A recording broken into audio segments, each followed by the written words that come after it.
Good evening. Hello, Ashershot.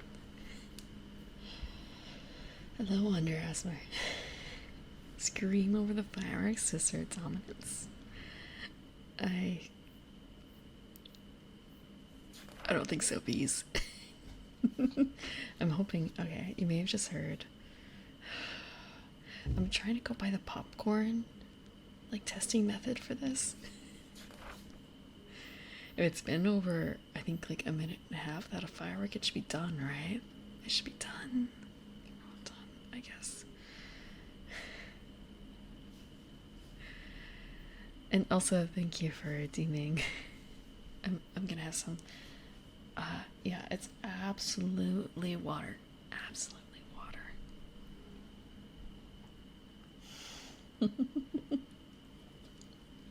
I did get it to work. On the startup screen. Although,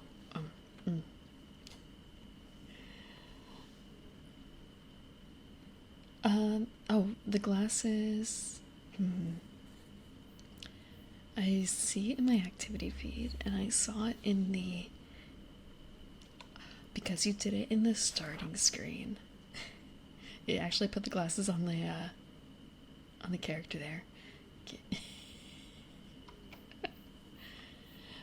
If you, I can't exactly flip back to it, but yeah, it put the glasses on me in the starting screen. The same thing with the spray bottle. And I've also gotten those animations, I think, to work for the be right back screen. But that, again, I guess I don't think I have it set to affect all the scenes. That might be. I could probably make that work. I just haven't put that thought into it yet. Instead, what I did was I put thought into something else. I figured out that I actually do believe that I think I may have actually set it up so that's possible to do so. I won't move necessarily, but it could still hit me. But that's only when throwing is available. Throwing is currently not available because quiet time. I think that I might have the same thing for the Be Right Back too. I have to double check though. Instead, what I did, I figured out how to do, next time I have lights on, lights off, well, more specifically lights off for chat, it should affect my character. It should affect me on screen as well. It'll darken the screen. Well, most of me. I just have to, I suppose. Oh right, that was why I actually set up kind of a fake stream deck over here. Tapping it right now. I have an iPad set up. It is really meant for another purpose, but kind of I was using that to turn the lights back on anyway, because that's how I control my lights through my phone instead of like a switch on the wall. Yeah, so I have like a more proper back and back button now. So I can actually do a few things at the same time now with one button. You turn your lights on with your phone too. Did you also buy into Hue? I know there are other systems out there, but I'm kind of wishing I think I'm already on like light 12 or 13, so it's a bit too late to back out now. Granted, there's a lot more lights that can be converted, but each light bulb is like 20 or 30 bucks, so I don't think I'm going to be converting anything for quite some time. The other problem is, when I moved, it turned out, I guess, somehow I killed like a good 3 bulbs during the moving process. They just refused to work, so it was very frustrating to basically lose like $100 worth of bulb just from moving, from taking them out and putting them back in again. Why does it affect it so strongly? But it is really nice to be able to let me throw up pot 30 party once. Sometimes. I'm trying to think what I use it for. Oh, right. Having basically, I guess, night lights on without having to manually turn them on. Like once it gets to a certain darkness, turn on a whole night light. Otherwise it'd be too dark. I don't it's only a little bit of light is good to see by. I've had mine for quite a number of years.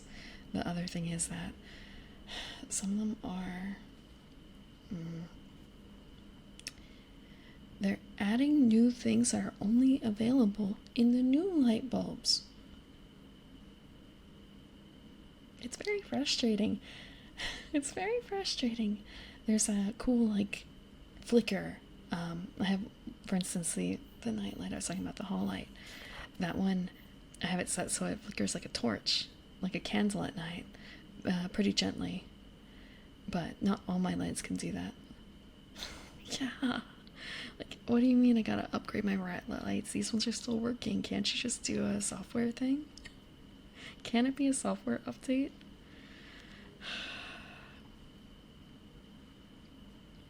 Sucks. At the same time, like, I guess I can't really complain with my fancy lights. Or the other case of, like, I'm too lazy to get up to turn off the lights, so phone.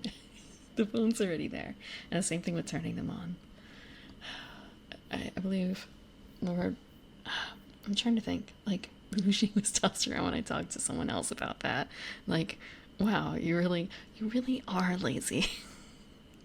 If that's the reason why you bought those expensive bulbs, so you didn't have to get up in order to turn things on and off.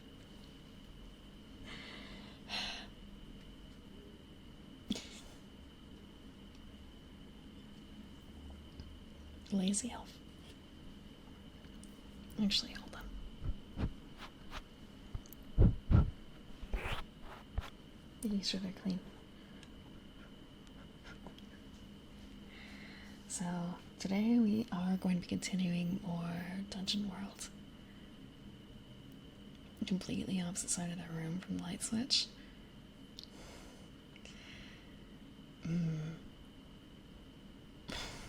I don't strictly have that excuse, but I have the excuse of I do not wish to disturb the cats. It's for the cat's sake. For the cat's sake. Now, for some other things, it's kind of a case of if you, for instance, are ordering food at night,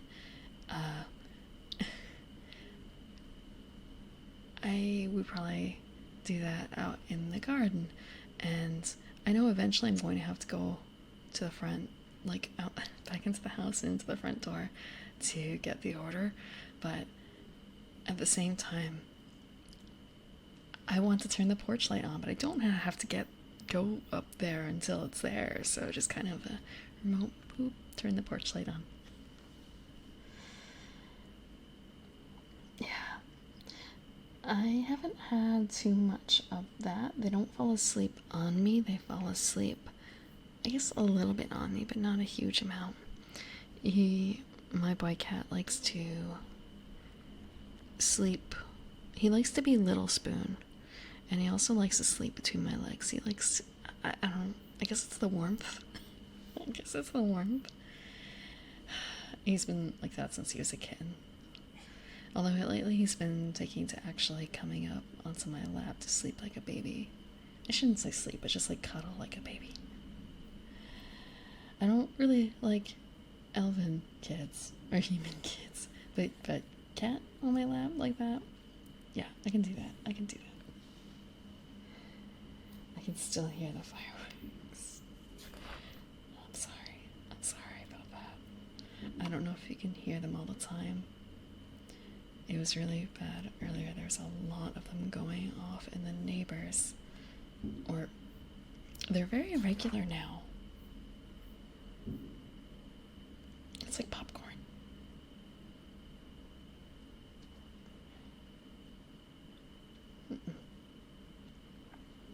Canada, I don't think we have that many Canadians here.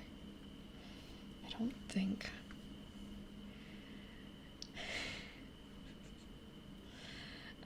This is the.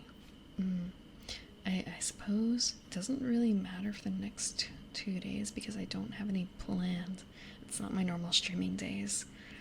So, kind of a case of. Those would be other days I'd be worried about it. But I don't. I think maybe the actual 4th of July will happen. But it'll only bother me, no one else. But today we're going to be reading more Dungeon World. More and more Dungeon World. Let's see. I also have to put this on a slightly different manner than before. Click, click, click, click.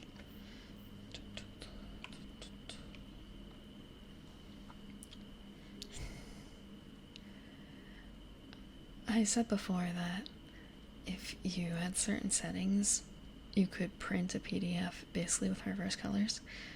I opened that PDF again and it's still, it wasn't the reverse colors. I don't know what's up with it, like why.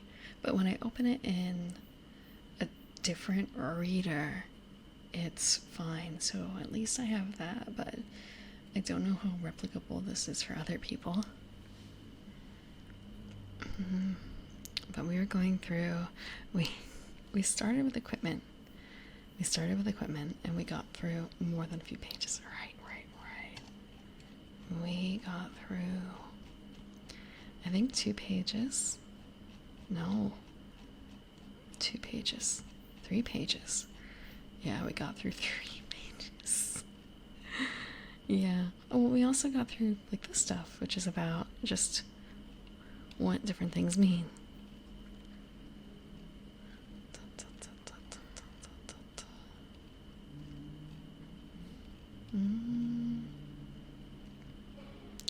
Hello, Daniel.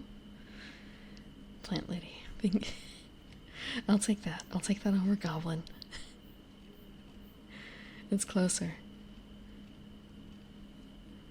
It's closer by far. Okay. So for armor. Armor is heavy, difficult to wear, and is damned uncomfortable.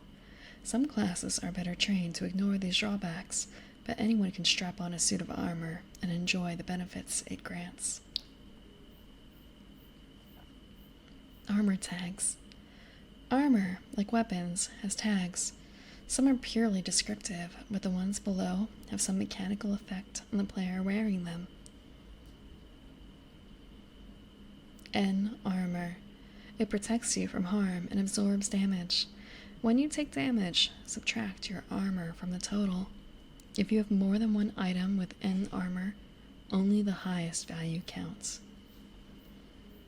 Plus N armor. It protects you and stacks with other armor. Add its value to your total armor. I don't know why I'm so tongue-tied today. Clumsy. Why I'm so clumsy. It's tough to move around with. -1 ongoing while using it.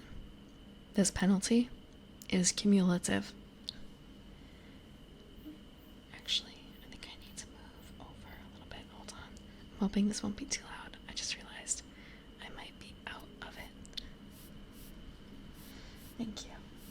I'm going to take this in a different order, if you don't mind. I'm going to have the drink first.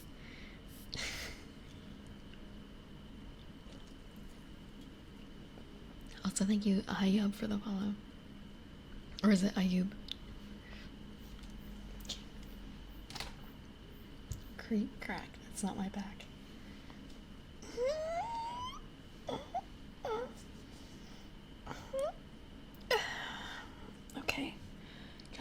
Any cracks? No, not today. Not now.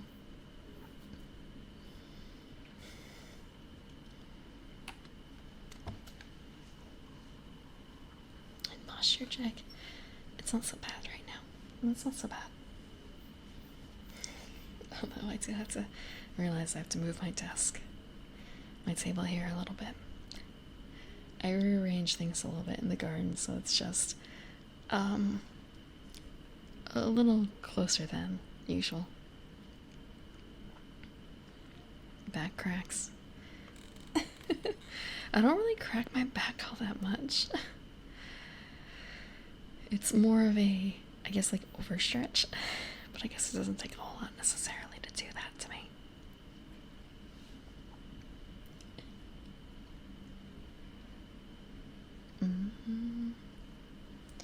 Armor list. Leather. Chainmail. Leather chainmail. 1 armor, worn, 10 coins, 1 weight. Scale mail. 2 armor, worn, clumsy, 50 coins, 3 weight. Plate. 3 armor, worn, clumsy, 350 coins, 4 weight. Shield. +1 armor, 15 coins, 2 weight. I'd move it over to the side and like get rid of the sidebars, but those are actually used sometimes for... Oh no. Sorry. Trying to protect your ears a little bit there. There's sometimes roving gangs. Can't really do anything about them unless I wait for like 3 a.m. Even then, it's not guaranteed. They just unless I move it to a completely different day, I think it usually is less bad during the weekdays. I mean, you're clumsy with it anyway.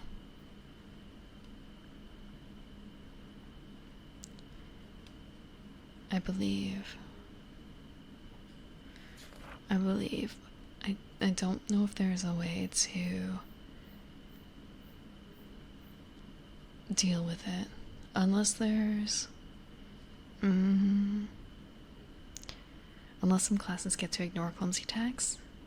Let's do a quick check then.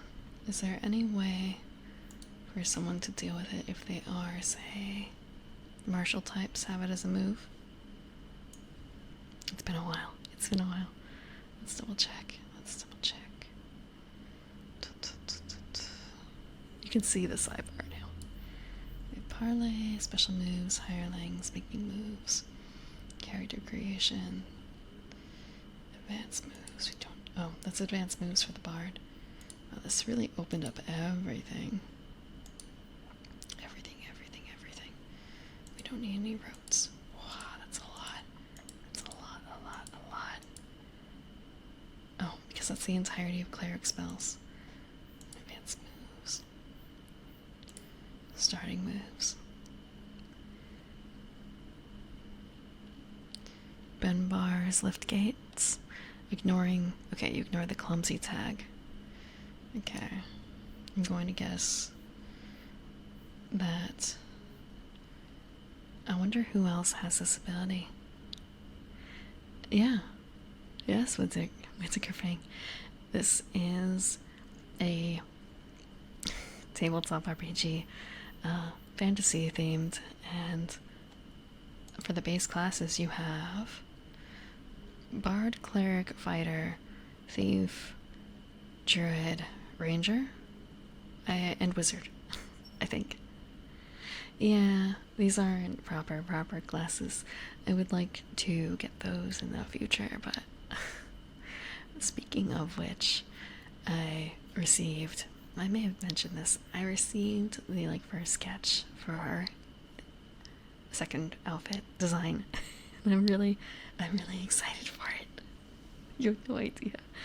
It's just kind of I don't because it's the first sketch, it's kind of a, can I show it anywhere? Should I show it anywhere? I'm not certain.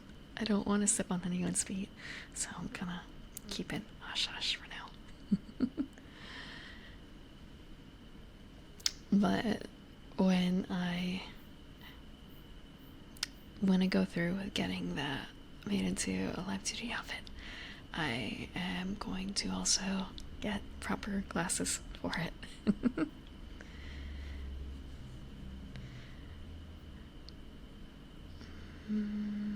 Let's see. Yeah, I'm pretty certain that Bard does not. Hello, Cliff. Hope you're doing well. Yeah, Bard does not seem to get that, but they don't really need it. Fighter gets it. Does Cleric get it? I have a feeling they don't. But again, do they really need to? Turn undead, commune, cast a spell, alignment. Nope. Nope. How about the paladin? How about the paladin? Yep, paladin does.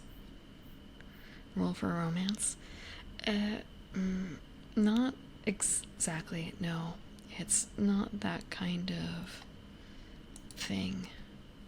Starting moves. They are charismatic, but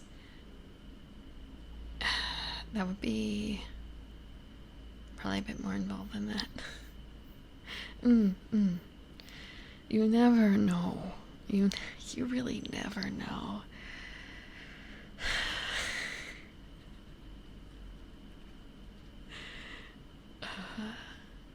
Roll for Riz. I mean, you can ask someone frankly, how can I get you to blankety blank? So,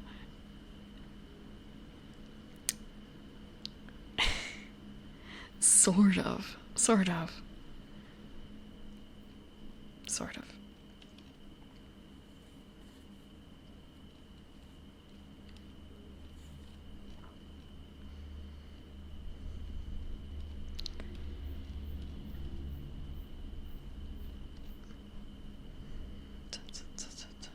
I wonder if the ranger gets to as well. To ignore the thing. To ignore clumsy. Cold shot, animal companion, command. It doesn't look like it. So fighter and paladin. I highly doubt the thief or the wizard get to. Was there something else in between? Nope, it's just thief, wizard spells.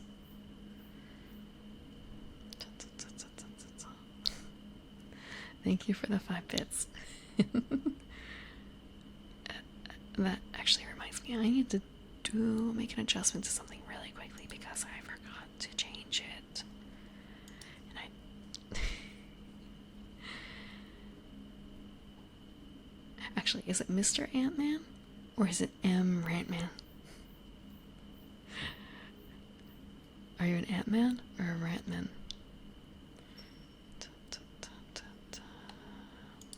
Let's adjust this.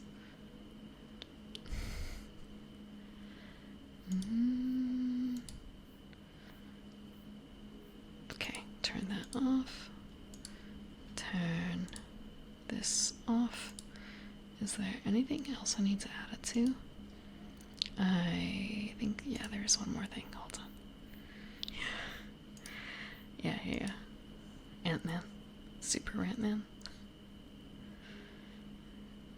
Okay. Super Ant-Man. Well, thank you for the water.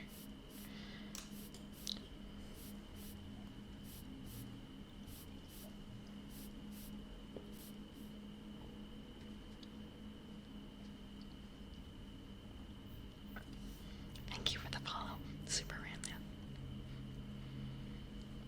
Okay, that's taken care of. Now back down to equipment. Armor.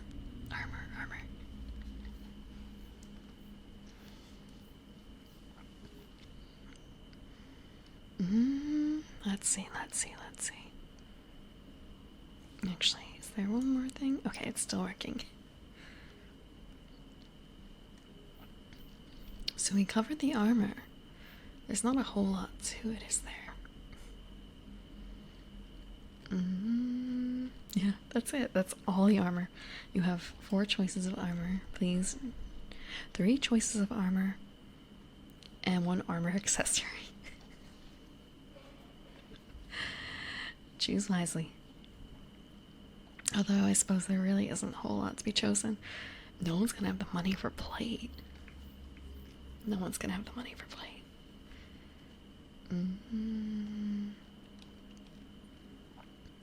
But I suppose that's the a binding thing across different systems, isn't it? Plate being stupid expensive. Thank you for the follow. Can't think one. Sorry. I want to say that was me Friday. That was me Friday when I was playing the spooky game. I actually had a thought about that. It was a case. Okay. Like, I want to speak like this, but at the same time, you have my faces in. I'm gonna move it over to the side, actually. If there's a sidebar, we'll deal with it. But I was just even thinking earlier today, you know what? That was kind of fun. Why don't I do that more often? And then I started putting together a clip for it all, and then listening to myself like whimper and stuff from Friday. It was sort of, and also me saying out loud, why did I think this was a good idea? I can't take this. It's just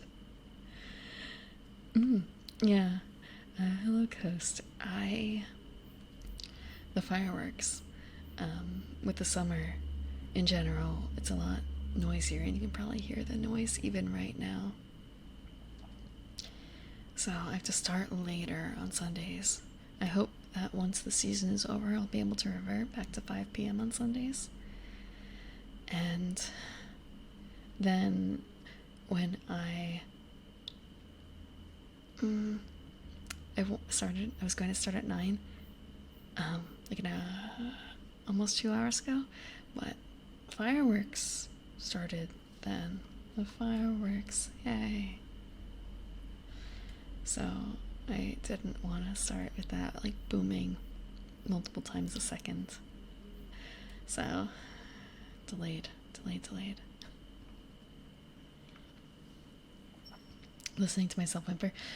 Look, you have to scrub through for clips, and some of it is kind of, what's the funniest thing here? It's me probably begging to not play this game again, begging for the game to end.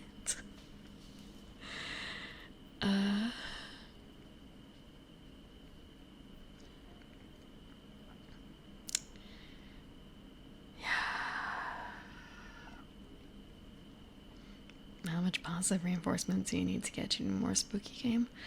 It kind of depends on what kind of spooky. Some of it, again, like, I do have plans to play more spooky things, but my level of spooky versus everyone else's level is really stark. It's really stark. I'm not good, I think, with actual horror, so it might be some time. You like the booms? I actually really don't like fireworks very much, even in person. I mean, like, look at these ears. I am a bit sensitive to that. I really don't like hearing loud booming noises. I don't like balloon popping, anything like that. Yep. I'm a coward. Leave ears. I mean, not exactly literally, but probably fairly close, considering Garden Elf and everything. Tons of horror games for children. I don't think that's as big of a... Actually, is there a Goosebumps game? Are there Goosebumps video games? I might be able to do that. Maybe. I want to say, even some of the like older games freak me out. How big our garden is. Um, same, similar height to regular elves.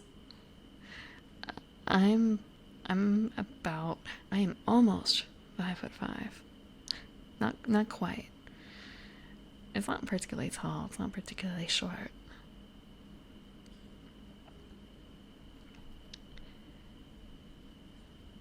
Otherwise, horror games for kids. I, mm, I know that like is who likes Poppy Playtime stuff? I saw a lot of toys for that. And I guess like kids like Five Nights at Freddy's, but I don't know if I can do that. There is a Goosebump game.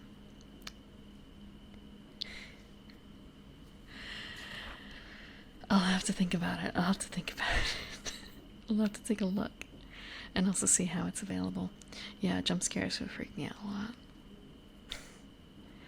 I've never thought about playing Five Nights at Freddy. Is it Five Nights at Freddy's? That's how it's said.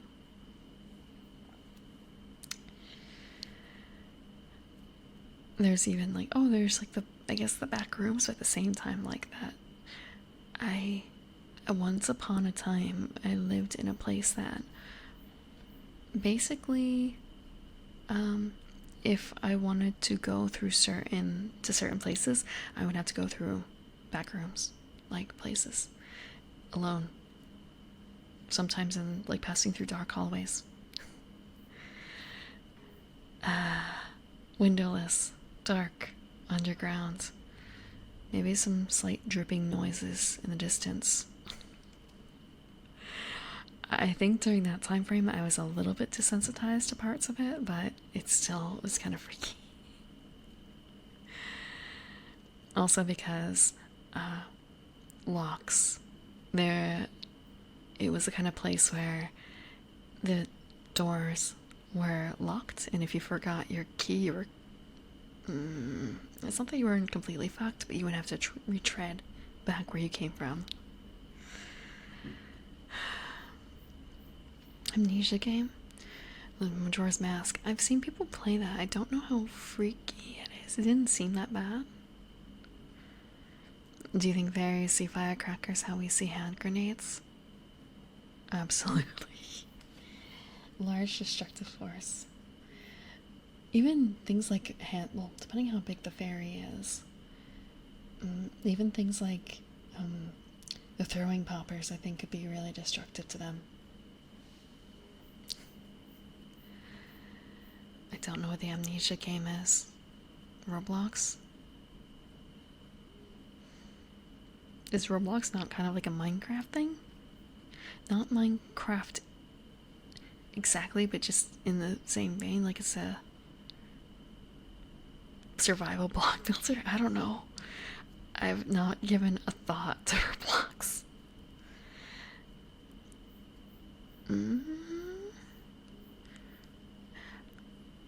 I did watch someone playing Subnautica, and that seemed okay. I've often heard that it's scary-ish, but then again, I'm afraid of the ocean. I am afraid of deep water, but I played Plants vs. Zombies, actually. I own that in, I think, maybe 2 formats. I've gotten to the end game, but I don't think I ever fully grew the tree. Plants vs. Zombies isn't scary, though. Normally, I don't really like zombies at all.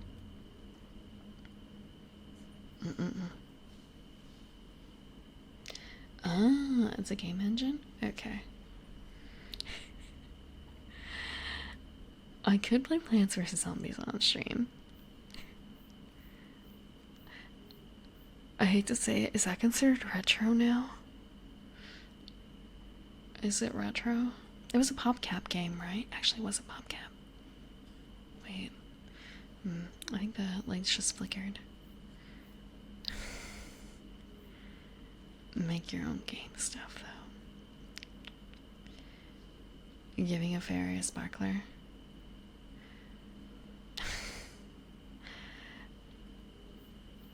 I think that might be a bit too big for them.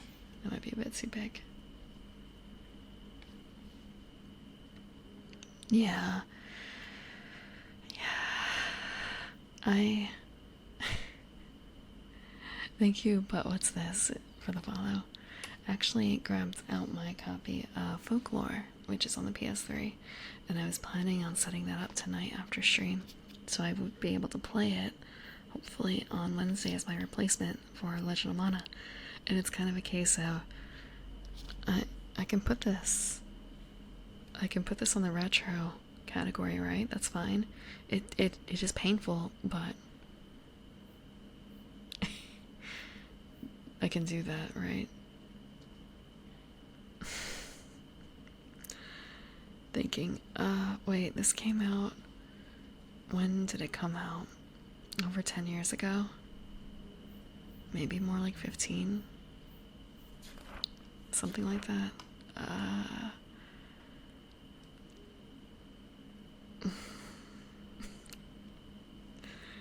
actually did just see someone mentioning like what playable games are there even on the PS3, and it was kind of this is something I actually do want to play on the PS3, and it doesn't have a Steam version or like an update anywhere.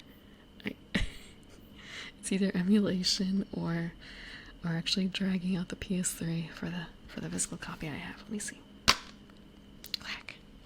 It even has like a cool little book. Hold on. Oh, snap. Back when they came with books. There's a PSP ad in here for now $169.99. All of this in your hand. Let me grab it. Free multiplayer. Yeah. Let's see what else is in here. Oh, the cute little designs. There's a postcard in here.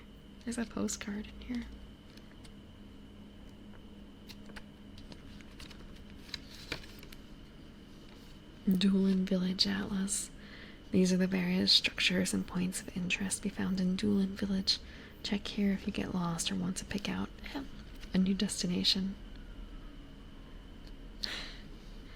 Talking about the fairy realm. Little character glossary. There's Ellen and Keats. Those are the two main characters. All the different keys. How to get started with your PlayStation 3. Here are the important things to know. Here's the eject button. I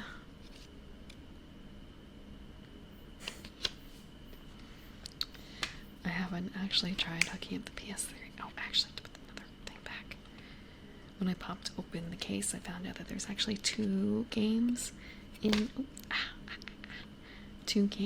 here. I guess like the box for one of them could not be found, so it's just kind of any hole's a goal, sort of. Any case is a goal. Click, click. Click, click. So, actually Diablo 3 ended up in the same case as Folklore.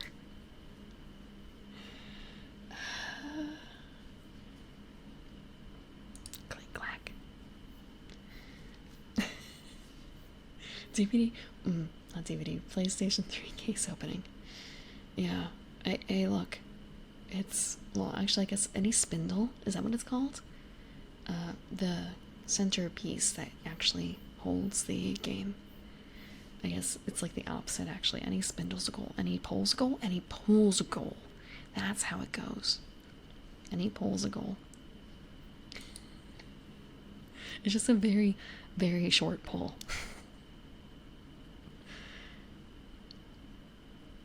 Is the word chud? No. Cho. Okay, never mind. Shh. This stream isn't rated for that. The case was in the pool.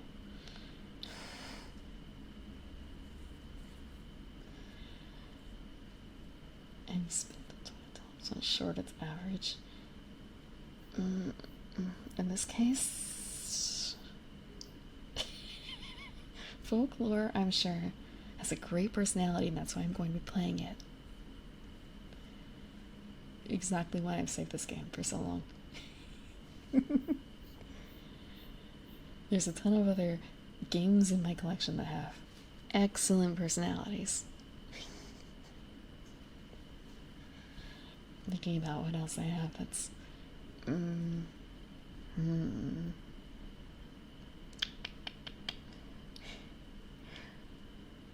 I guess actually not in the retro category, but people were mentioning what Paradise Killer last time. I looked into it. Very vaporwave, right?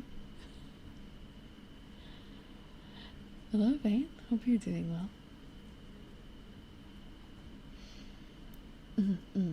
So that might be on the list too. I just have to check in to see how long all these games are. And then it's kind of actually, should I do Paradise Killer first? Just because if it's vaporwave, I feel that's super summer. Folklore might be better off for fall, so maybe I'll actually hold off on Folklore. It very much is a toss-up. I like trying to do things that are a bit more seasonal, but maybe my sense of season is a little bit different. Maybe I shouldn't say different.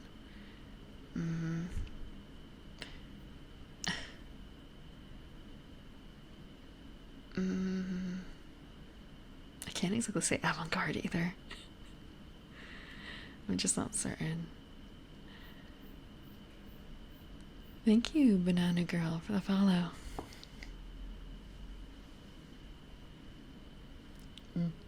About the seasons. Thank you for the water.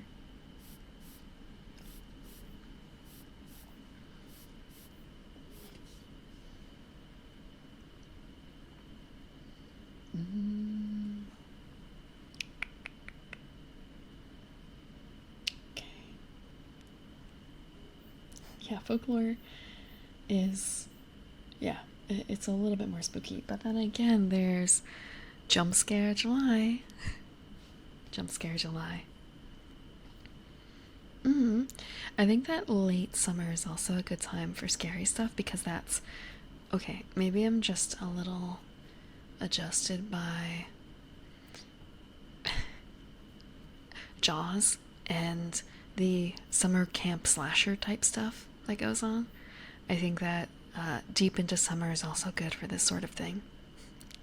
There's something about the heat of summer, you know? Inspires a lot of passion. Passion can come in many forms. Let's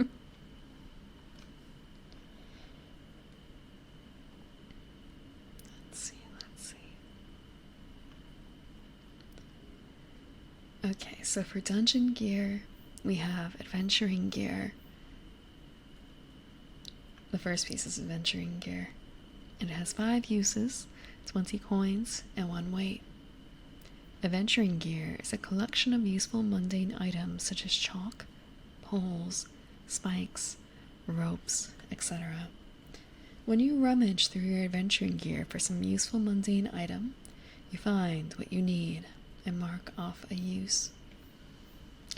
I am never going to see Midsummer.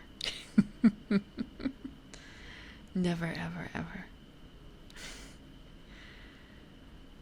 Honestly, I didn't even really think about summer being that scary until Fate Grand Order had their summertime camp theme special. And then it kind of clicked. Ah, yes, that's right. A lot of those slashers do have that theme. It's the teenagers going off for summer vacation. That's why it's scary. They have all this freedom to do what they want. Fuck around. Find out. That's why.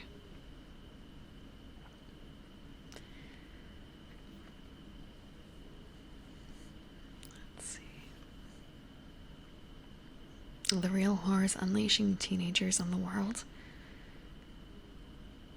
Yeah, you're not wrong. I'm just thinking it's the mosquitoes. Thinking, I guess I haven't really thought about it. How schedules. Sometimes during the mid-afternoon I would wake up because of teenagers. And now it's kind of a case of I've actually been awake some of these afternoons because of other obligations, but I don't think I've heard them. I guess that's school's out, right? School's out. Wasps. Yeah, wasps. Wasps. Spiders. Everything not killed by the cold.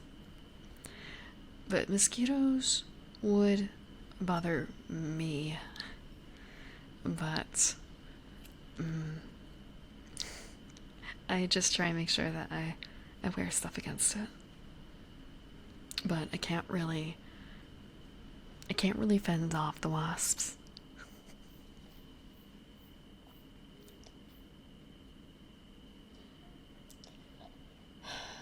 Yeah, school's out.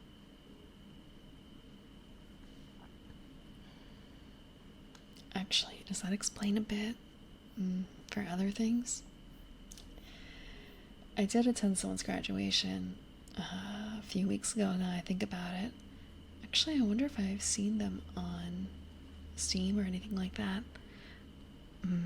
My nephew. My nephew.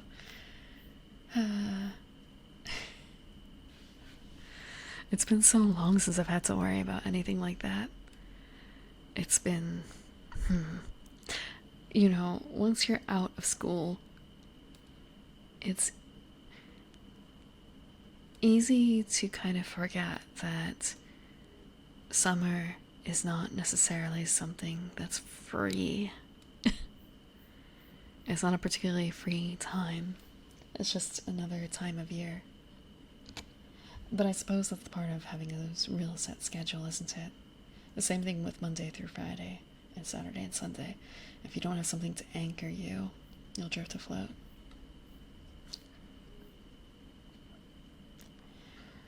Which I am going to have something to hard anchor me coming up. My cat is going to be starting radiation, and that's going to be messing up not this week's schedule, but the week after that. It's going to be something to adjust for. It's going to be something to adjust for. Since he has to go every weekday. Longer daylight. Yeah, it's actually been really creepy. I've been hearing birds at 9 p.m. and also at like 2 a.m. or 3 a.m. I feel like I shouldn't be hearing songbirds at those hours. It's not light out anymore when they do that. Like, what's wrong? What's wrong? Thank you. The treatment, I want to say it should go well. They're very good at what they do. It's just a case now of, like, do they have to... They're worried about one or two areas. So it's kind of we have a schedule for a CT scan. And then it's kind of a, depending on what the response is from that, it's kind of a, then we might have to do an MRI. And they're like, it might be like another $3,000 or $4,000, and you're like, my response is just slap it on the pile. I've already done an MRI for a cat earlier this year. It's gonna be the third one here. Kind of a, what the fuck, lady? You've had a blind cat, an epileptic cat, all these MRIs. Like, you already know about these steroids and stuff. What's wrong with your cats? These cats, man.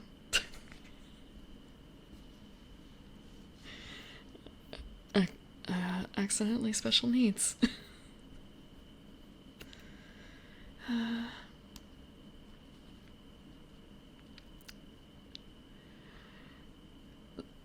I'm really grateful I don't have seasonal allergies. That would be really difficult considering. I guess it would be more like an autoimmune thing actually for a garden elf, considering the flowers in my hair and the flowers in my dress. Those are me. That's me. It would be autoimmune. To have, say, like pollen allergies and things like that. So it doesn't really affect me. 4 a.m. I can understand. That's when the lights start coming on. But 2 a.m. the sun hasn't risen. The sun is not up that high.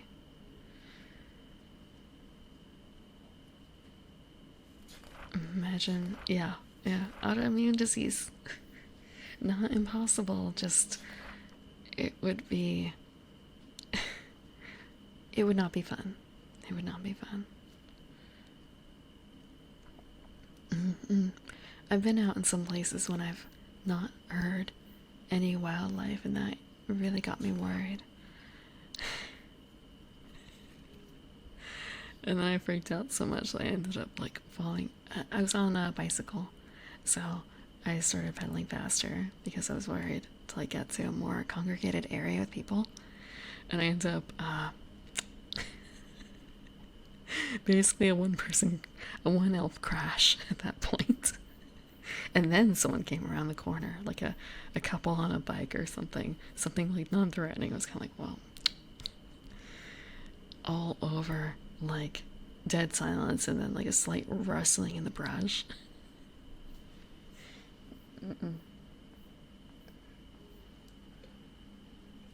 I try not to get freaked out over that anymore. Falling is how you get got.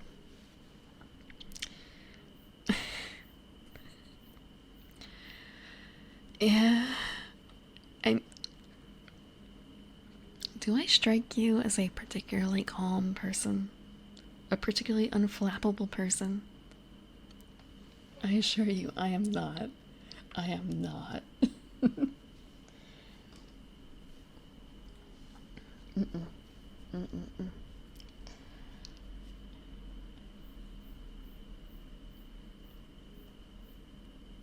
Maybe it's more internal then.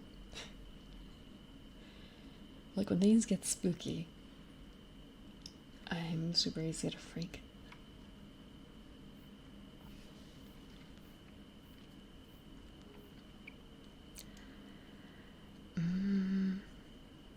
I suppose this also helps doing like ASMR readings and stuff. The image.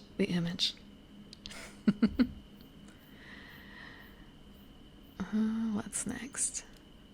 Bandages. 3 uses, slow, 5 coins, 0 weight. When you have a few minutes to bandage someone else's wounds, heal them of 4 damage and expend a use.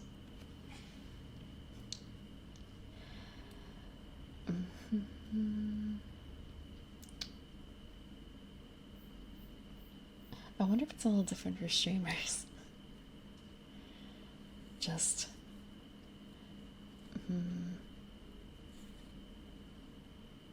the image that one gives off. For instance, thinking about there's a question, I suppose, of like what animal would best represent you, and in the past, some of the words I've heard.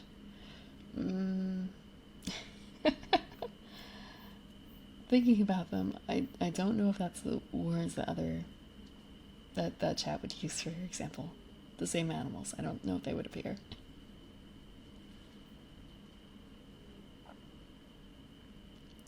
Next up is poultices and herbs. 2 uses, slow, 10 coins, 1 weight. When you carefully treat someone's wounds with poultices and herbs, heal them of 7 damage and expend a use. Dog people are nice. It's the like, okay, maybe it's my interpretation of dogs, because they could theoretically be like really fierce. They could be really, be really,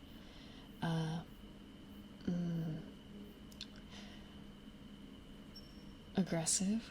But generally, what I think of is honestly more like golden retriever. Honestly, like fluffy, loyal, man's best friend type thing. And they can be smart, they can be dumb, but that's not really the question, is it? It's unwavering loyalty. And I guess even in the most aggressive seeming dogs, I feel like there is some sort of warmth to it all.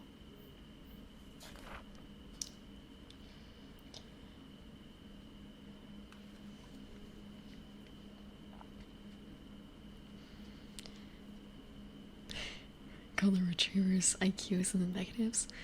Yeah, some dogs don't have it all together, but some cats don't either. It's just more apparent in dogs because of the whole breeding thing. Like separate breeds. I haven't known too many golden retrievers, except I think one of my neighbors have one. Do they come in a kind of a white-ish yellow? I don't know a whole lot about golden retrievers. Dogs are smart when they want to be. I was very close to a Spitz breed once. They were a bit unusual in the family because they were I don't want to say exactly low energy necessarily, but lower energy and much more friendly and very people oriented. They were a very good dog.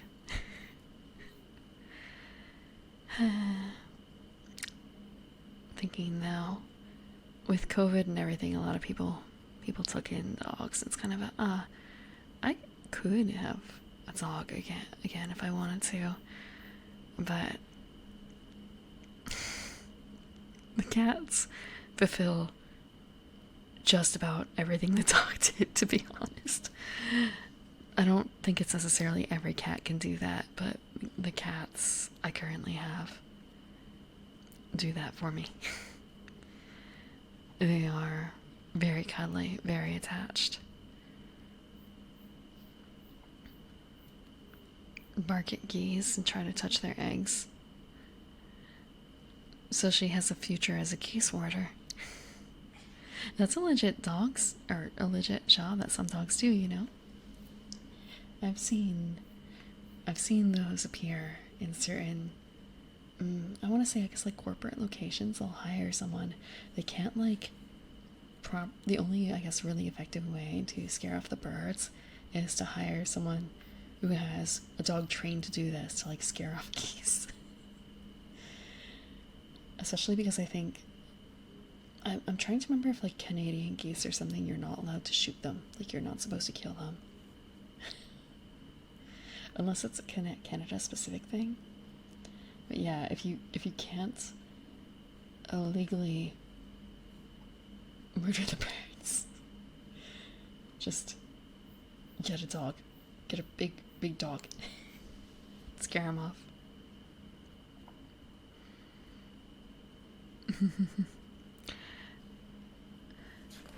Actually, thinking about it, I have a relative, an aunt, who has livestock geese, and memories of getting chased by them as a young elf, and kind of like, why do you keep them around? Asking her, and Christmas was the answer.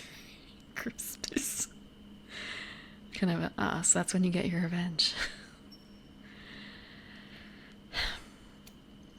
I guess the Christmas goose is worth it. And I suppose that may also be that, like, they're not afraid of small, young elves, but adult, maybe it's a little different then, when they know who has the chopping block in hand. The butcher's blade. Laws about hunting geese are different depending on where you are. Ah, I see. There's, I don't know a whole lot about hunting.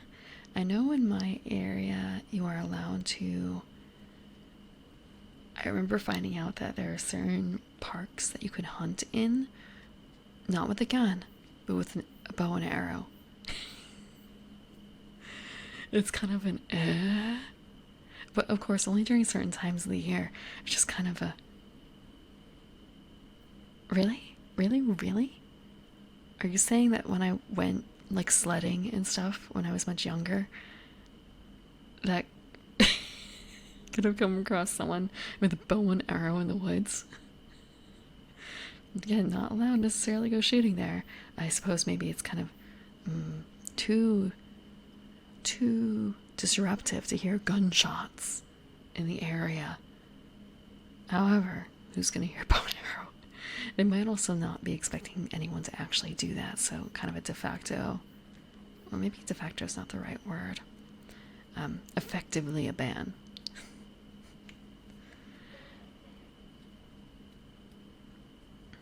I think it's legal as long as you don't get caught. If you say so. If you say so. I'm not about to chance it. I'm not about to chance it. I have no reason to go. I don't like the taste of deer. I don't like the taste of deer, so it's not worthwhile.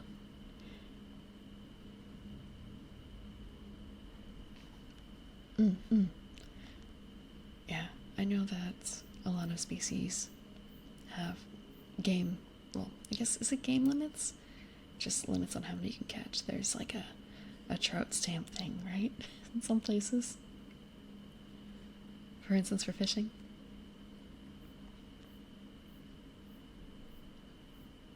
Oh yes, I've heard about that Jay Bush. I believe there's a really big one in Arizona, like it's an entire town or something. They're like the stargazing capital of the US. Thank you for the water. I'm gonna totally drink. Absolutely, this is 100% water. Pure, unfiltered, boardwalk style water.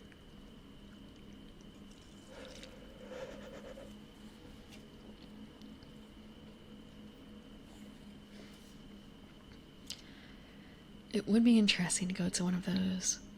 How much alcohol is in the water? This pure water? It is 5%.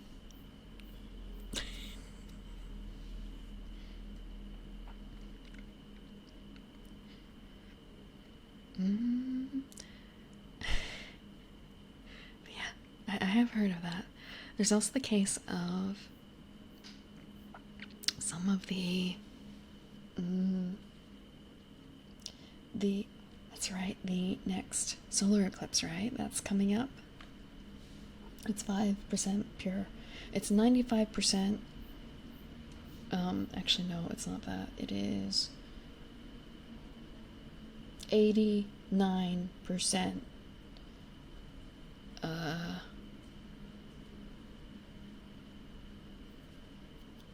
84% water. It's pure 84% water.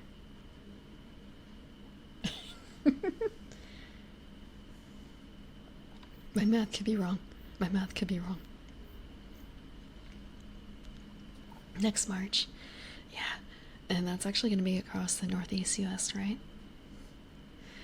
I remember hearing about it. That's a lot of no-no juice in that water. It's not that much. It's not that much. There's just some other stuff that's not water and not other stuff in there. It's like there's juice. Actual juice in that water.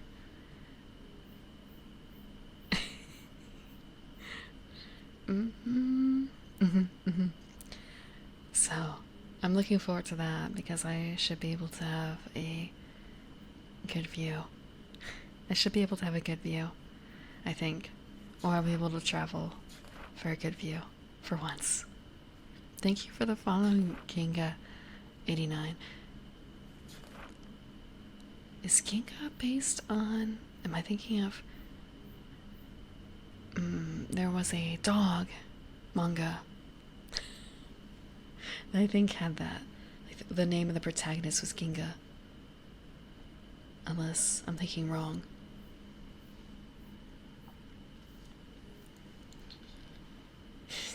Thank you for the stretch.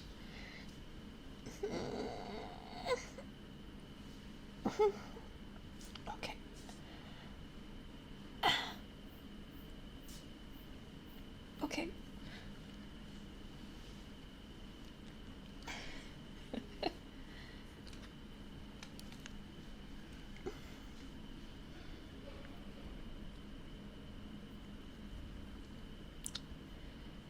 2017. Was it really that long ago? I guess it was. I remember thinking about that one and then finding out about the one in 2024 and thinking, it's so far off, but it would be so easy as long as I'm still here. As long as I'm still here. And lo and behold, I am still here, so it's fine. It's fine. I can do it. I can do it. That reminds me. Thank you, Michaela Rocky, for the follow. 2017 was, yeah, and I just turned 328. 328. I guess it's not really that much of a difference between 328 and 335 in the long run.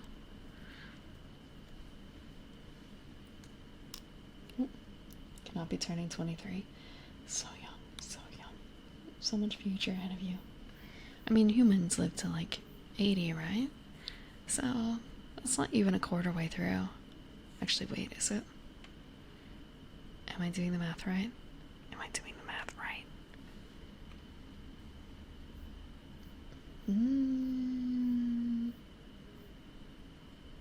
I can't math.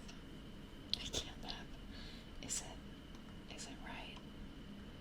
I even have a calculator on this bar because I'm so bad at math, and I want to make sure. Okay, so you're like a quarter way through. It's okay though. It's okay.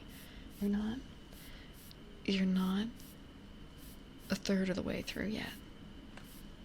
You're still a young human adult. You count as that until you're apparently 40, I've heard.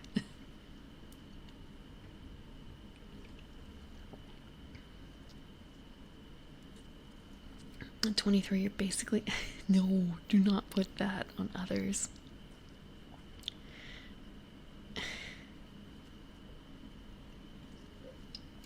Thank you for the water. Do not put that on others. You have so much left.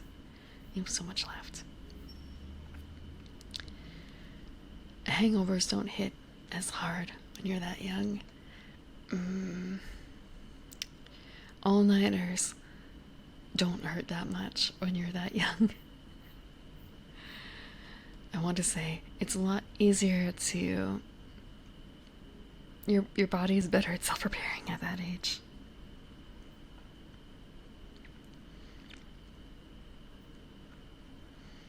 Excuse me, I'm in hag. That's the appropriate term.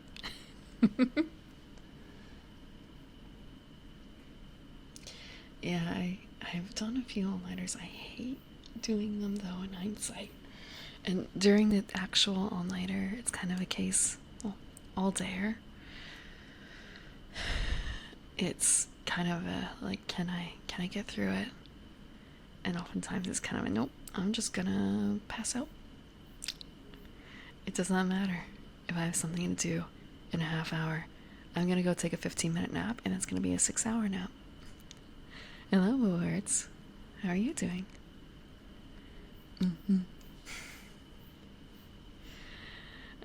That's the thing I'm looking forward to doing next. Oop.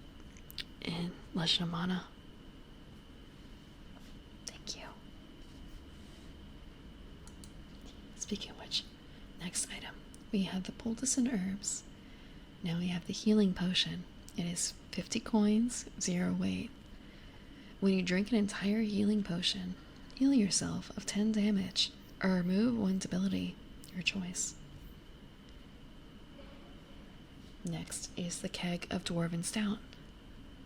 10 coins, 4 weight. When you open a keg of Dwarven Stout and let everyone drink freely, take +1 to your carouse roll. If you drink a whole keg yourself, you are very, very drunk. Even for a dwarf? Even for a dwarf? Actually, do dwarves get a free keg? Is that an option? Is that a starting option? Next up is a bag of books. Huh? Sorry, I'm hearing something. Okay, not so bad. Next up is the bag of books. It has 5 uses, 10 coins, and 2 weight. When your bag of books contains just the right book for the subject you're spouting lore on, consult the book, mark off a use, and take +1 to your roll. Next is antitoxin. It's 10 coins, 0 weight. When you drink antitoxin, you're cured of one poison affecting you. Next is dungeon rations, which I think we've already. I think it's actually.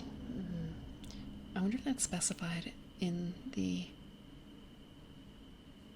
character areas, that it's a dungeon ration versus a regular ration. It counts as a ration, 5 uses, 3 coins, 1 weight.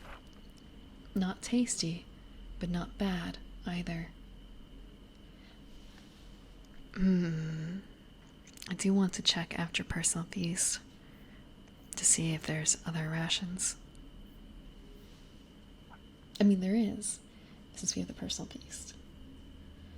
A Personal Feast is a ration, 1 use, 10 coins, 1 weight. Ostentatious, to say the least. Are there any other? Oh, there are rations. That's right. I vaguely remember seeing this.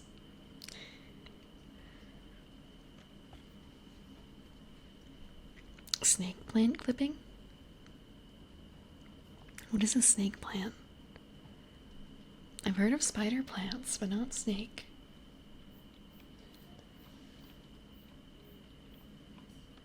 I'm gonna check that real quick. What is a snake plant?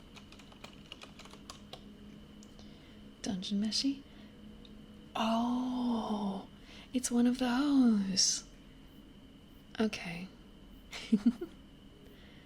Okay, I've heard of it as mother-in-laws. I've heard of it as a mother-in-law's. It's pretty.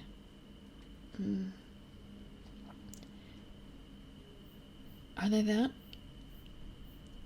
Are they that difficult to get started? Yeah, I used to have spider plants. Yeah. I mean, I suppose the nice thing about spider plants is they're not toxic. And, well, I say they're not toxic. They're not toxic to my cats. And if they wanted to chew on them, I mean, it's not like they're not gonna grow new babies. Just let the cats munch. Let them munch. I'm used to having to corral unruly plants anyway. I had indoor and outdoor mint. And right now I'm dealing with a bunch of perla.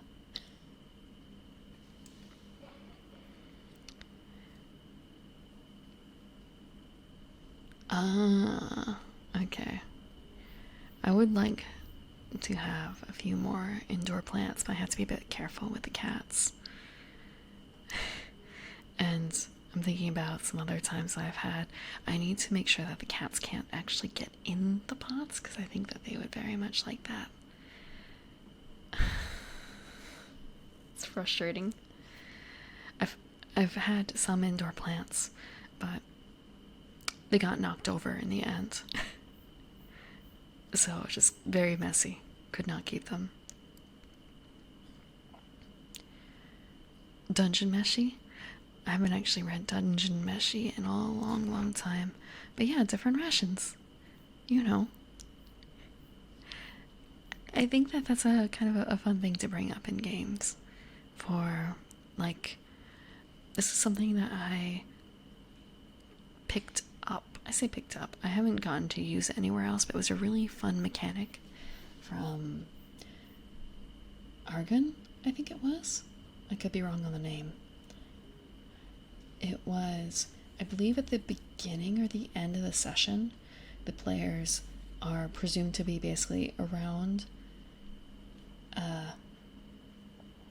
effectively around a campfire, talking to each other at the end of the session, because every session is supposed to be like one short story, essentially. And you're supposed to ask a question of each other, going around, not exactly in a circle, but you ask someone who hasn't been asked a question yet, going around. And it was good for building bonds between each other, as well as building up your character. It was not actually around the campfire because we were on a ship, but that could easily be worked into other systems as kind of a roundup thing and to help build camaraderie. And I think that would also be a good time to theoretically talk about like the kind of food your character eats and stuff, like what they're doing during a light thing about what type of thing they're doing in downtime.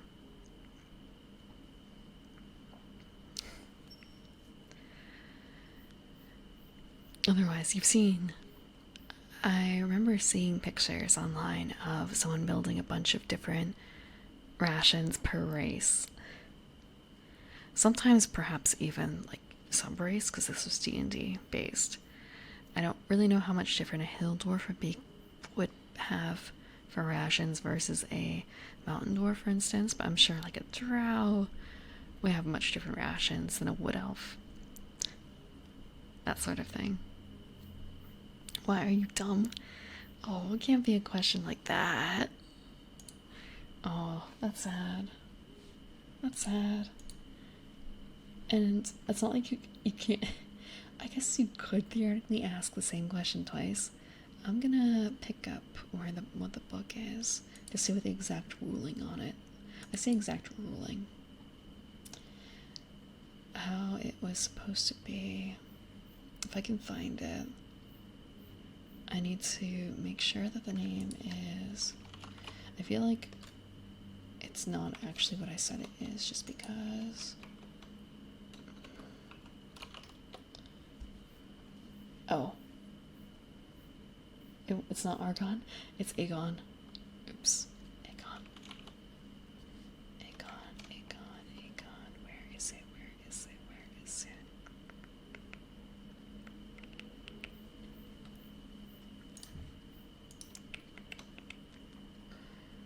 Let's see. It's a long time ago. Do I really not have it anymore? My character sheet? My notes? Oh, I do have the sheet. Hold on. Click. Aegon. It was a Greek hero based or themed game. The theme is tied pretty I shouldn't say intrinsically. It's fairly tied together. However, you can separate it. It's just that you kind of need to find replacement gods to go along with it.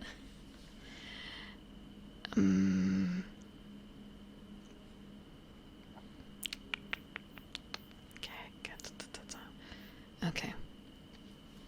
So, Voyage. It's kind of a, can I show this? And don't see a problem with it. I can bring it up. I'm gonna actually close this real quick to make sure. It's also going to be, it might be blinding. It's pretty white. Let's open up in here. Okay, this should be fine. It won't actually be super white. I'm just gonna double check to make sure that this is a blank character sheet. It is completely blank.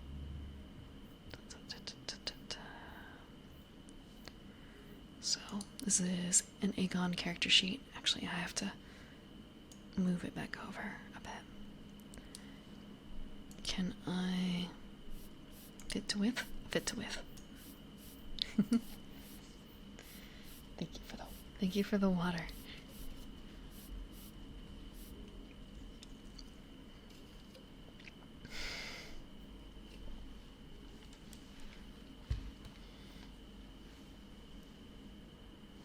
Okay.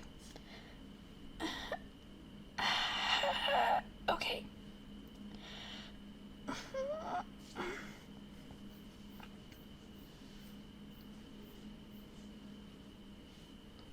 Oh, got a crick. What do I like in my pizza?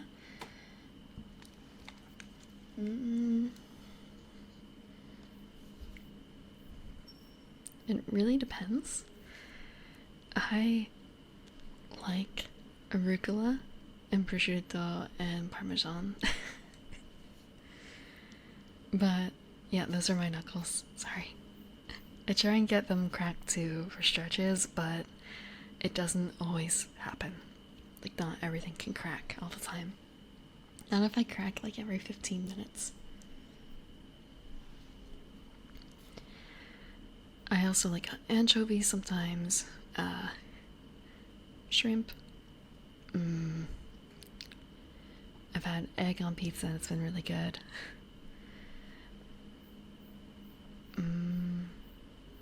Just about like one of the few things I don't really like is I'm not a big fan of Hawaiian pizza.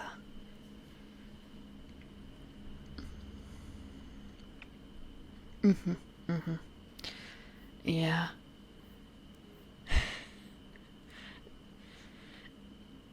Yeah, it's really weird to think of.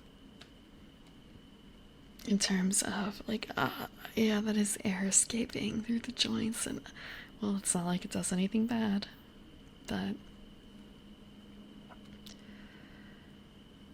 yeah, this is an Aegon character sheet. Knuckle cracking on cooldown? Effectively, yes. But it's not something I can guarantee. So you have your character's name, which is the second block. You have an epithet. I messed up that word all the time. I would say epitaph instead, which is a vaguely similar word, but not the same. The same. So epithet is more of like a descriptive term for yourself. Not specifically for yourself, but in this case it is for yourself. An epitaph is more of what's written on your tombstone. Like loving father or whatever. Which could also be your epithet, I suppose. Loving father. But it would be kind of weird. It'd be kind of weird. You are the child of a god. Well, not necessarily child, but there's a god, a Greek god, who has recognized you, essentially. Most of a lot of characters then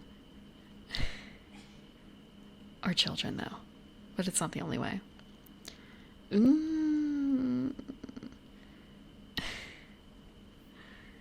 One would hope so. One would hope so, Despair. However, just because you are the child of one god does not mean that's your honored god.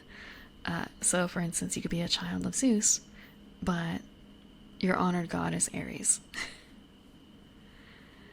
And then you have divine favors that you can keep track of per god, which I don't think I can actually click in here.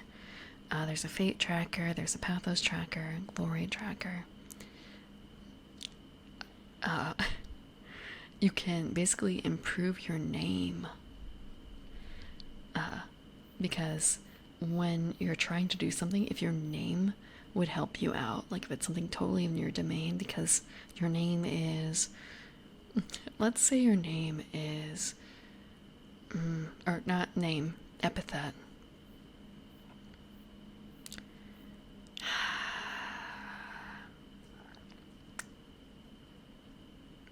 I'm trying to think of a good word, a good descriptive word. Actually, there's probably something in here about it. Yeah, okay. Here's like how to build your character. Instead of talking about it and like forgetting half the stuff, we can just look at how it works.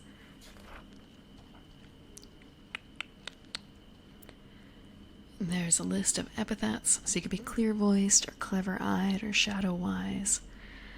Loud roaring is what I chose for mine. You could be hot-headed. If there is something going on and you're going to roll for it, if your epithet could affect it, then you get a bonus to your roll. Thank you, Breaker, for the follow. It's not exactly a boom, but it's kind of close. Oh, hold on.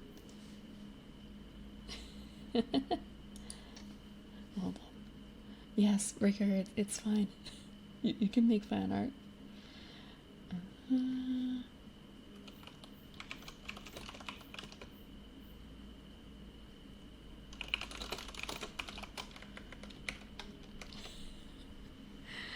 Solomon Grundy. I feel like that could work for a different pantheon. I feel like this kind of game could theoretically work if you swap pantheons. But maybe that's just the inner Scion fan speaking out, because the Greek gods are fine, don't get me wrong, but sometimes there are other sets of gods that'd be fun to play with, and other time periods too, to go with this. Okay, so yeah, you can, you have a name die, you have an epithet die, you have a lineage, you can choose a domain to suit your lineage,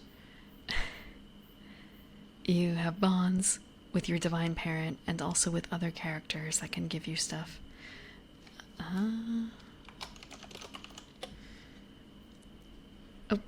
thank you 30,000 confused piece. You beat me to it. Although I will say my Discord server is locked down. There's really only announcements on it. Although I do want... Yeah, I'm too slow. I'm sorry. You have a leg up on the 335-year-old elf in terms of speed.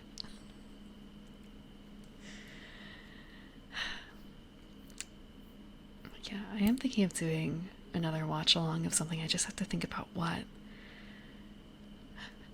I say that as if I don't have some things I want to watch, but just maybe I should do a vote what to watch. So you have your hero's current honored god that gets you divine favor. You record your hero style, which doesn't mechanically really help, I think. Introduce each other or yourselves to each other. A Batman movie mixed with I was about to say Hit Point Lovecraft. Yes, and Hit Point Lovecraft, of course. Is there really? It's like an actual Batman movie? I honestly don't watch a whole lot of superhero movies. Marathon Slayers? No, not Marathon. There are OVAs. I was thinking of watching OVAs. It's kind of a, do I go vampires again? Like Blood, Last Vampire, or do I do Slayers? I think it might be Slayers. I want to practice the Naga laugh. I have to actually practice that one. The Doom That Came to Gotham? Is it like an official Batman movie? That's weird. I didn't necessarily want to do TV series or anything longer. I just want to do like one-off movies. There are movies for Slayers, some of which I actually have not seen, but there's also OVAs, so like 30-minute standalone stuff. Legend of Mana would be, what, 12 episodes at least? That's 3 or 4 hours. So it's a little long to like sit through at once. See, I'd rather something that we could finish in like less than 3 hours, more like 2, that kind of thing. Easier to sit through.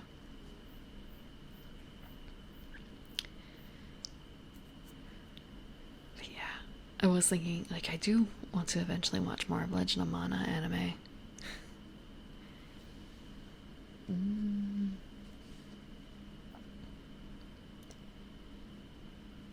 Right, this game also has a bit of...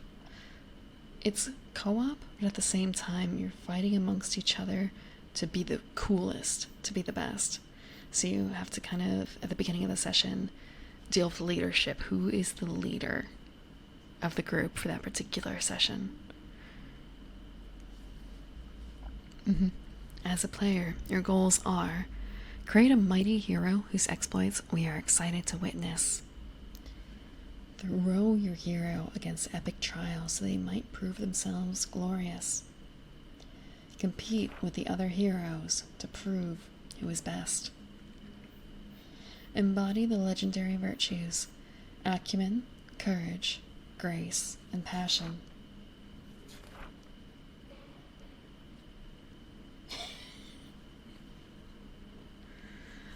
Oh, sorry. Early 1900s?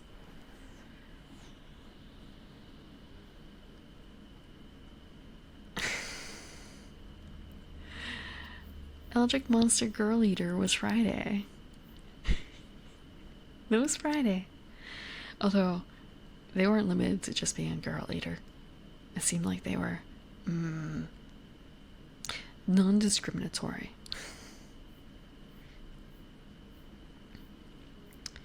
Yeah. I mean, this fits for basically a lot of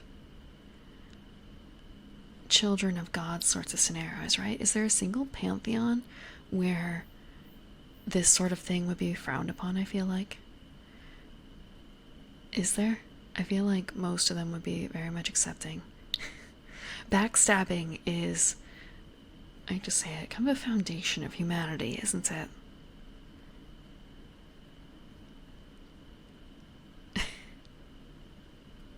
To pawn on me? To pawn on me? Oh, you don't know Pantheon?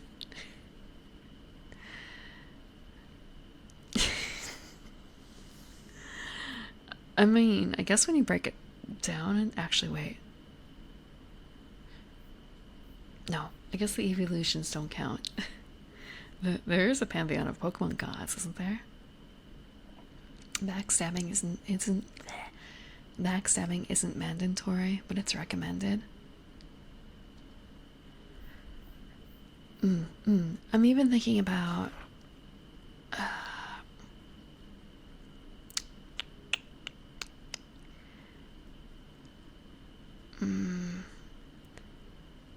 imagine something like this potentially for like a is it Romance of the Three Kingdoms? No.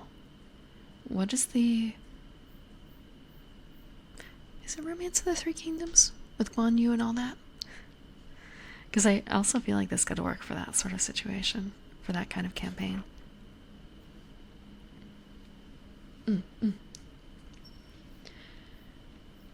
Building your own heroes. Return of the King? Oh, Romance of... Wait. Return of the King? Romance of Three Kingdoms? I'm not certain. I'm sorry, I initially read that as Return of the King. I haven't even read it. Have a good night, Breaker. Yes. You do the same thing. Romance? Okay. You choose a name, you choose a look, favored weapons, and hero reference sheet. But the important thing I was thinking of was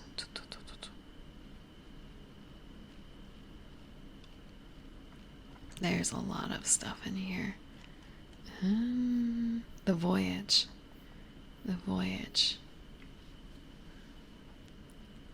Was the king feeling romantical?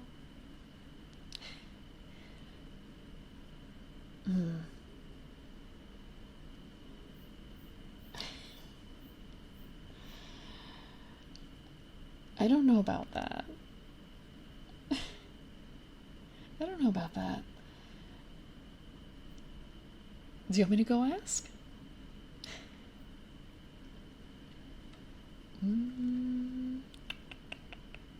Fellowship.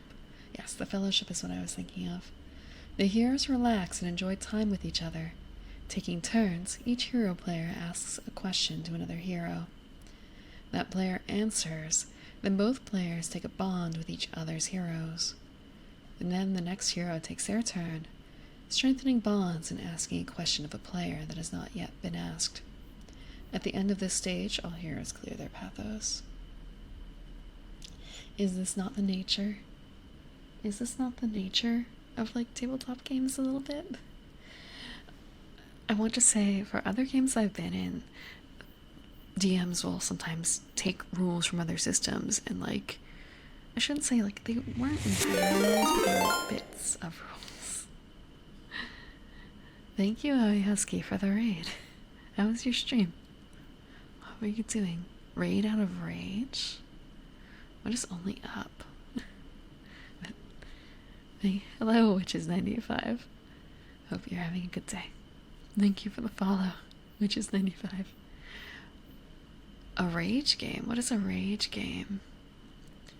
Yes, I've read I've watched Goblin Slayer, including the movie, unless there's been a second movie. Like Getting Over It. I haven't played Getting Over It either. I don't know if I've watched someone play Getting Over It. Although, I think I did hear about someone else. Wait, was this one of a...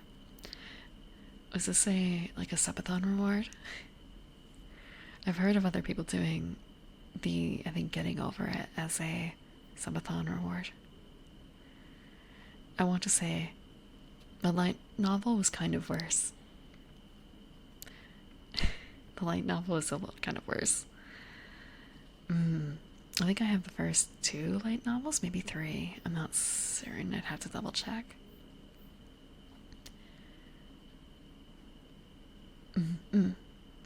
There are some lulls. There are some lulls. Thank you, Woodwards, for the follow, and thank you, Erica Baby, for the follow. I'll only lose a part of myself. I'll keep that in mind. There's a lot of other games that I have on my list to play. Even now, thinking about like, oh, do I play Folklore, or do I play Paradise Killer, or do I play something else as a replacement for my long form?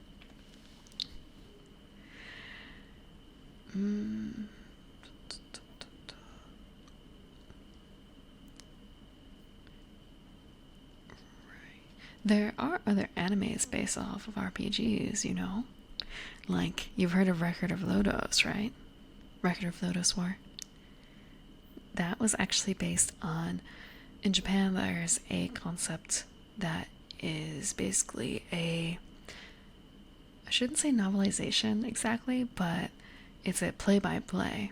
I think it might actually be called that PvP of games. Oh, this is way before Overlord.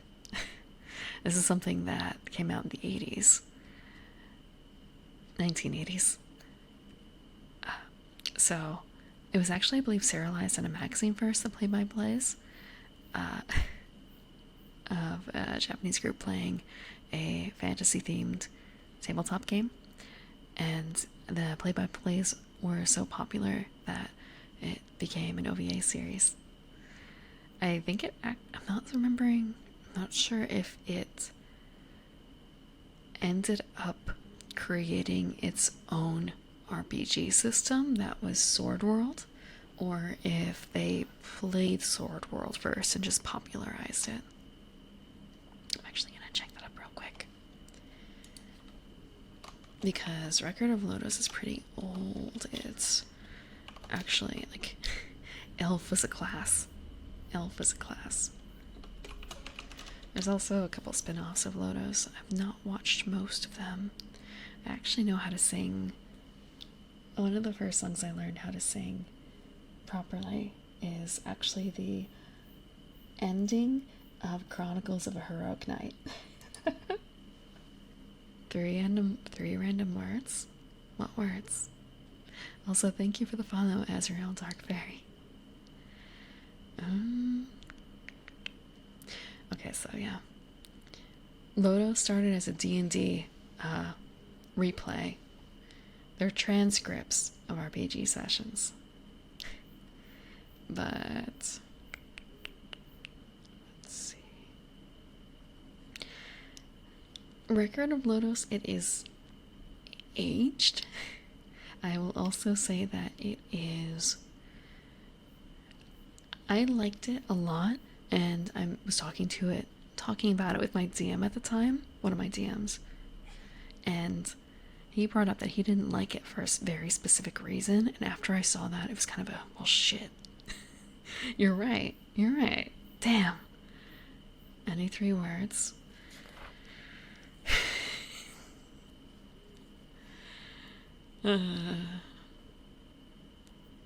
Party roller dungeon. I'm sorry. I'm talking about D&D here. Party roller dungeon. They're not even. It's not really random, is it?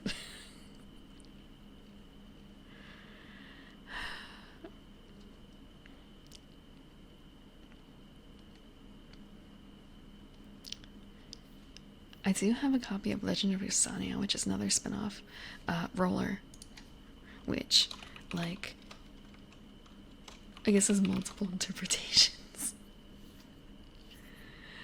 You can take it for what it's worth. If it were not in the context of tabletop games, it would have a different meaning, I feel like.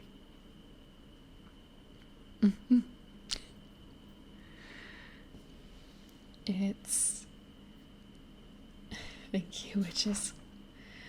I actually don't... Okay, I can talk D&D, but I actually haven't talked directly about it. I used to actually cover the UA. There's a new UA, isn't there? I used to DM a campaign of D&D, mostly D&D. And so... And I played a good chunk of it in a shortish, like over a course of a few years. I'm not unfamiliar with some of the... I say some of the rules. I'm familiar with deep chunks, depending on interactions at the time, and like reasons you shouldn't break some things and should break others. At least for 5e. I like to go Primrose. Or Prim, if you have to shorten it that much. Rose is a completely different flower. Evening primroses, like the ones I have in my hair, don't look very rosy, do they? Although, I guess also, when you think of evening primrose, I think the image is honestly a lot more glorious than the ones that you see in my hair.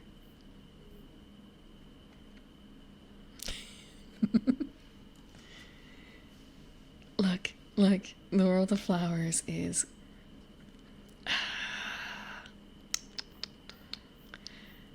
The world of flowers is deep. Although I will say that I do have an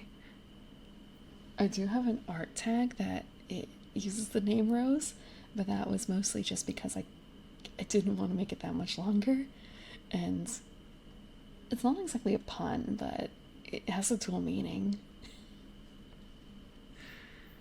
It has a dual meaning. Because, I mean, there's Rose the flower, and then there's simply just rising rose. You have a whole book on the language of flowers. So do you know what an evening primrose stands for then? Actually, when it came to D&D characters, I often named them after flowers. Or other plants. Doesn't have to be strictly flower. One of those things that...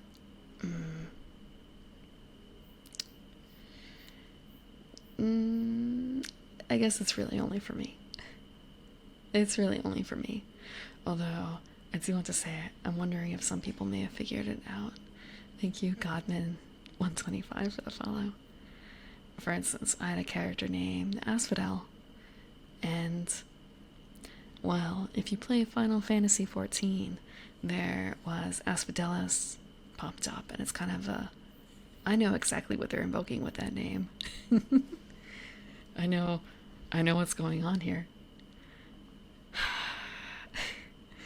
And I'm wondering if anyone else who is in that game also made that connection. Oh, I'm doing pretty good. I'm doing pretty good. Thank you. I'm having 89% pure water. No, wait, it wasn't 89. 84% pure water.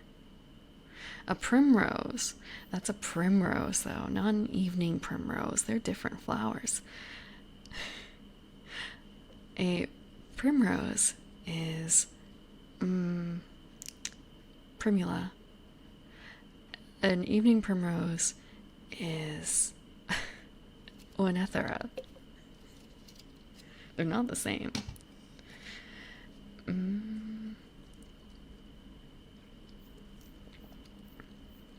I will say, though, to get evening primrose, you flip primrose.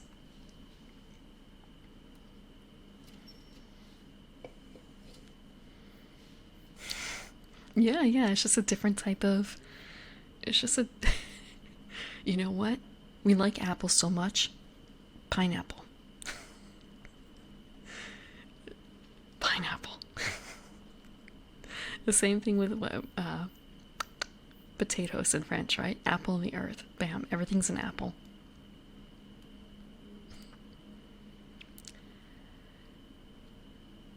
Hello, Q. Hope you're doing well. Also, thank you, Jacoba Uchiha, for the follow.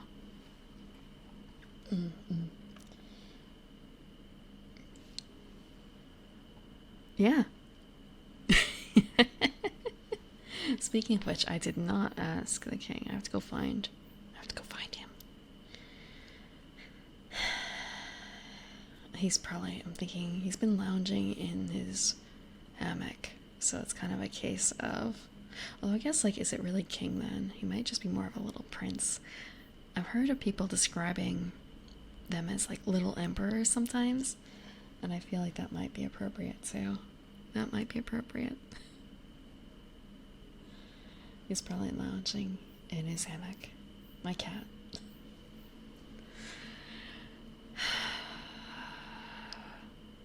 I'll look for him during a break.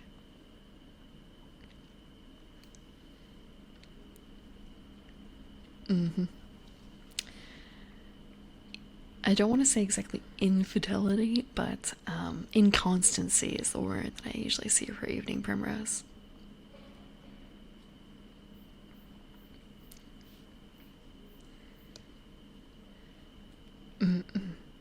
But the language of flowers, I mean, names are made up.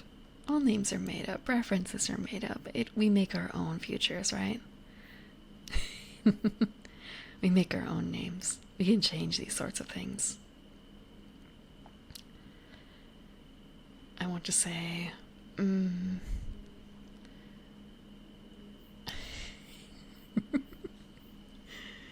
thinking about words that did not exist 20 or 30 years ago.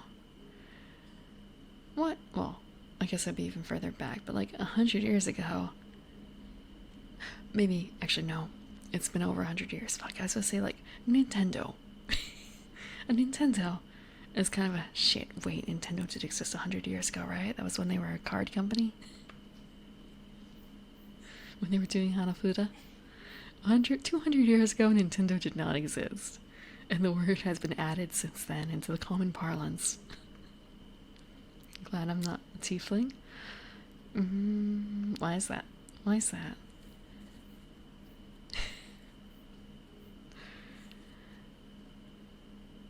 I know a couple of tieflings. But I think I know a lot more elves. Oh. Yes, and I want to say, what do you think that my mother Lilac has in her hair?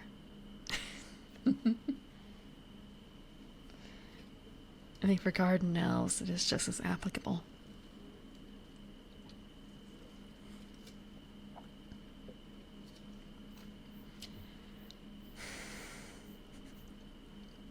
And my father, I don't really think people realize that Avens is a flower.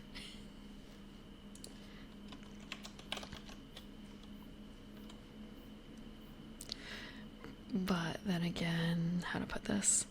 A lot of. I shouldn't say a lot of things have flowers. I mean, I can't even say most plants necessarily, but you may not think about it, but like tomatoes have flowers, lemons have flowers, clover has flowers. All of these things, all of these everyday plants that you see have flowers. They may not be particularly big, they may not be particularly flashy, they may not last very long, but they do have flowers. In Scottish myth, you need to eat a primrose to see fairies. Good thing that's a primrose, not an evening primrose. For my sake, anyway. I've also heard, this is not something I heard until very recently, walk a primrose path. Which is kind of not necessarily a very flattering thing to say.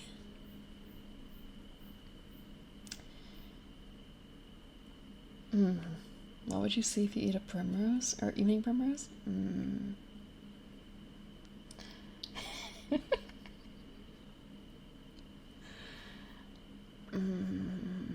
Thinking about what you would see, I will say that at least they're not poisonous. They're not poisonous, they're not toxic or anything like that. You can eat evening primroses safely as a human. You see Twitch chat? You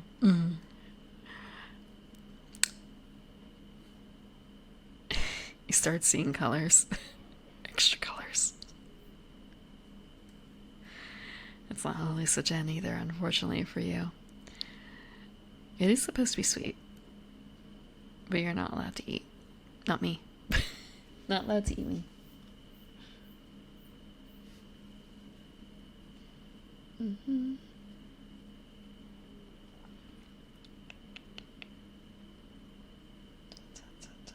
I feel like the rest of this, like the sacrifice, leadership, wells of heaven, these do not really apply.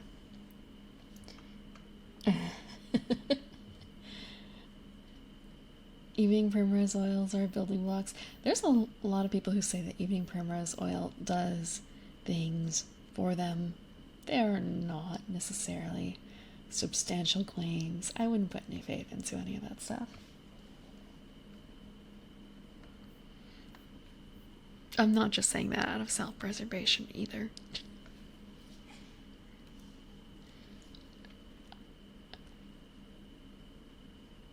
If by fix you mean it will never run again, yes.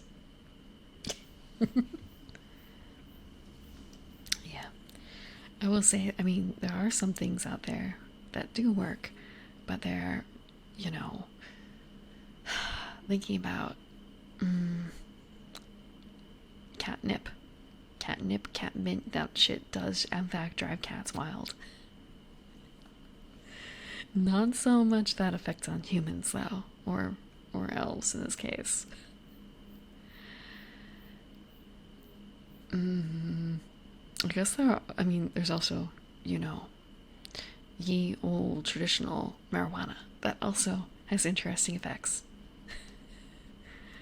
But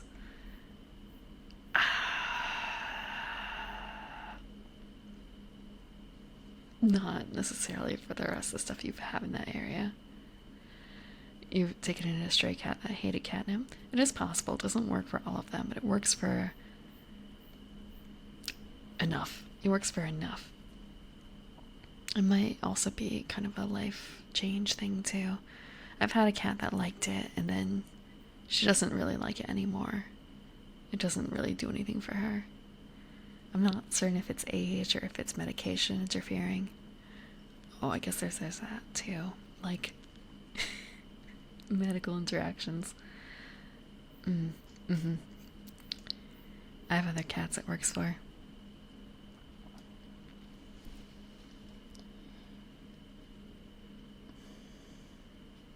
Thinking about other plants that have that sort of effect. Next one I think of is Datura, but I'm not suggesting you try that. This stream is not marked for drugs.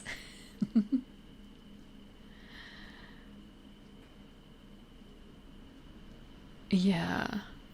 Thank you. Thank you, Erica.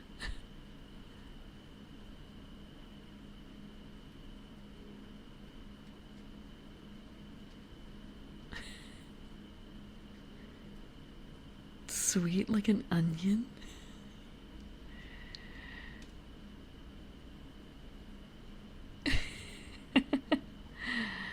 Thank you. Thank you for the poem. Very sweet.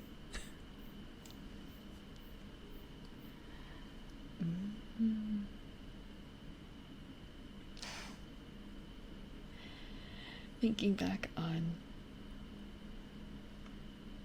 having to make up poetry and stuff like that on the fly, not just myself, but for others. That's something that you sometimes have to do as a DM. I know it's difficult. I know it takes a lot of effort. Thank you.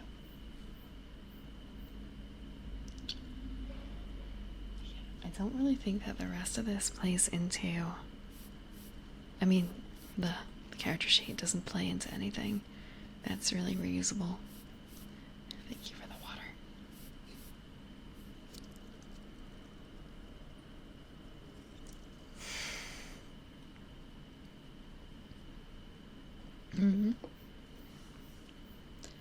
I mean, I can make more proper ASMR if you want for it.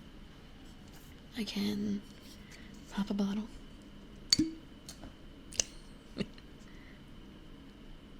Let's see. Doesn't really make much noise if I repop. Or if I recork.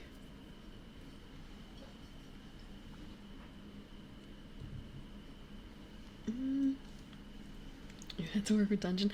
I'm sorry, it's a D&D stream. It's a D&D stream.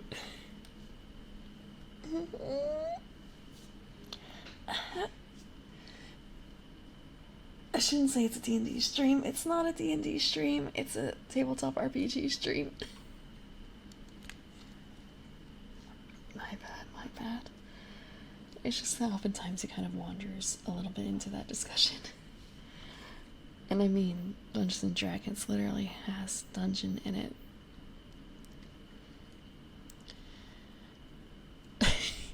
Yeah. Bro, the number of times. Okay, I think part of it is also my DM's fault because at one point I had a character, Divination Wizard, that was a different character. She had a book that. Wait, no.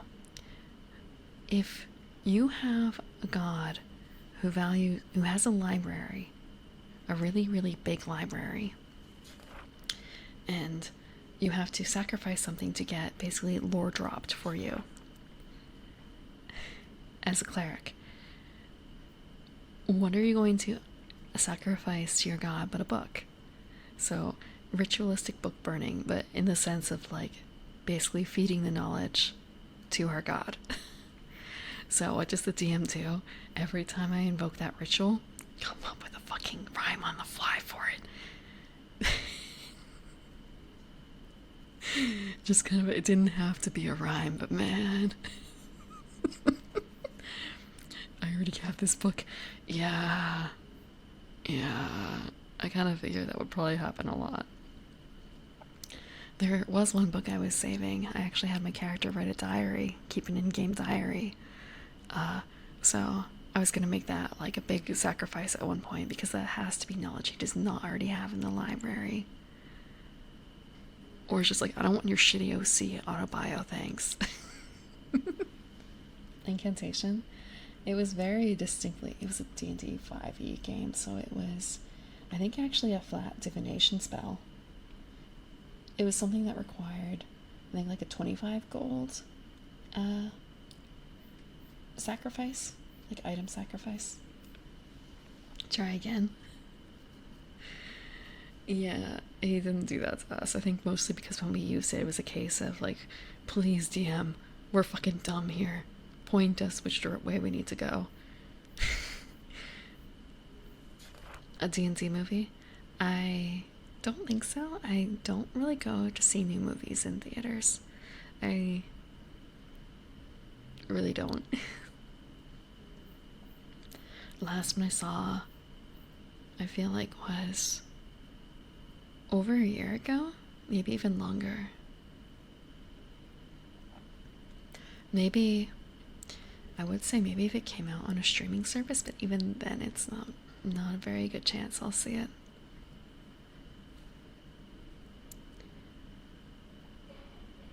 To burn it. Look, most of the time, okay. For bees, my character was a little bit based on Yomiko Reedman from Read or Die. So basically, whenever I entered a town or a city, it would pretty much be, is there a bookstore?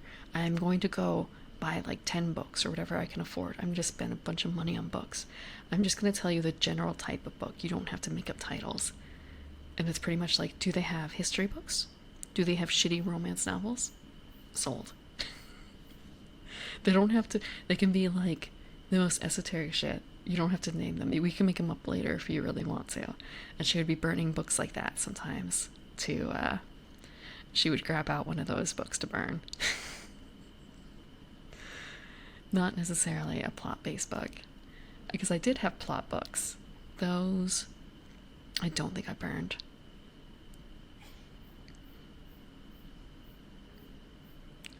Literally my inventory would just be a count of like I have like 12 books left or something like that. Only the names of like, okay, I shouldn't say 12 books. I had more than 12 books. Thinking, because I remember there was a 12-part series that I was chasing after, and I had the first like 6 or 7 of them, and then I remember having another special book. Have a good night, Erica. Yeah, I understand. It's timing. I'm a night elf. I'm a night elf, so it's I'm living opposite of everyone else, but I'm gonna be changing a little bit in the future temporarily for that.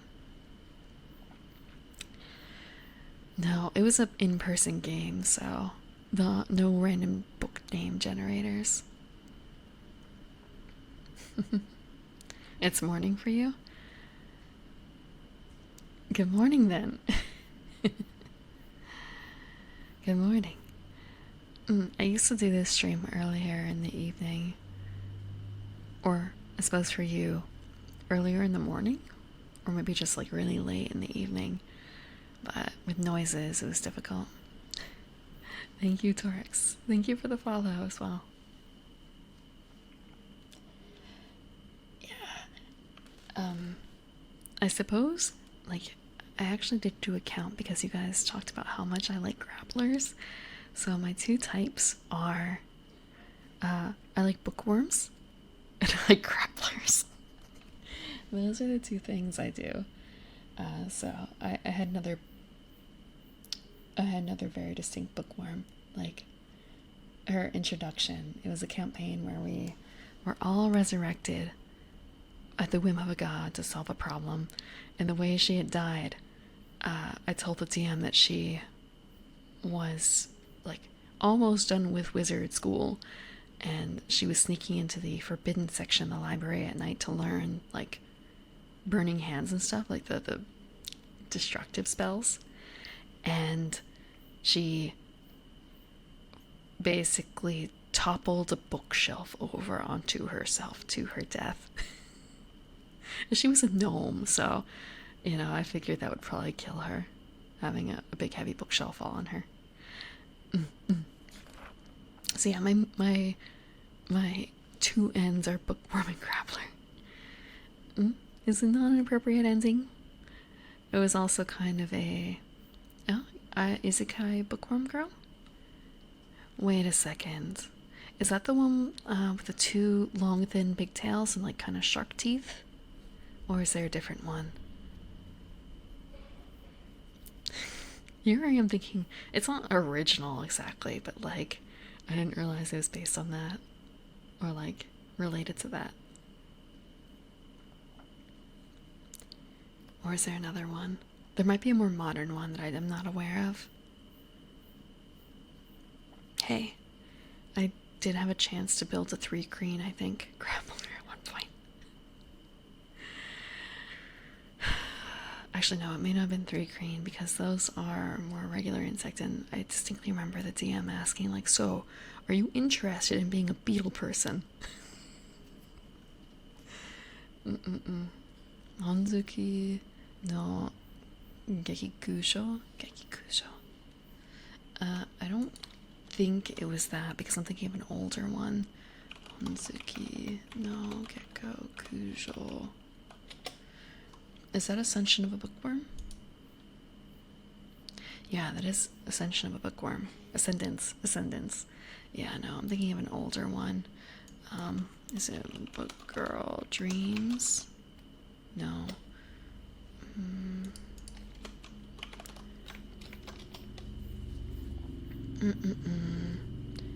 I think I'm thinking of Bungaku Shoujo, maybe.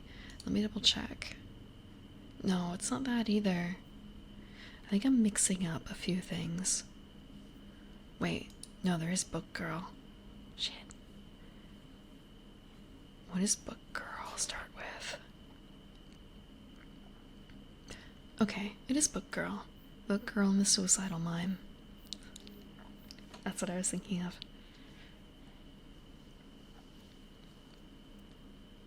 Pet bear. But what if you were the bear? What if you could also be the bear? But having a tag team partner and a bear would be good too. That could be fun. Reminds me, I saw someone saying, like, I've never seen someone playing Honey Heist, and thinking, like, I haven't played it, but why not? Why not? Why not? It'd be fun. There's so many of those one-shots by Howitt. That would be really fun. A bugbear. That's not that, well, bugbears are not actually that closely related to bears, right? I guess it's just the arms, and even then, it's not a particularly bearish feature.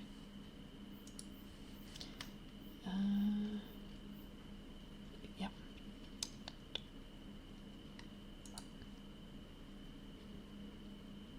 That's right.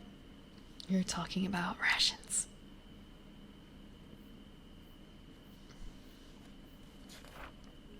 Talking about rations. They are. I've also seen them as kind of like hobgoblins, but they do tend to have like longer arms. And at least the ones I've seen. And I think that they have kind of a very different standard demeanor. Yeah, they have a different demeanor. And also, hobgoblins are more magically inclined than bugbears, aren't they? Or am I wrong? Bully the goblins? Yeah, bully the goblins. I would say something else and it's kind of, oh wait, that's a bit unkind. At the same time, like,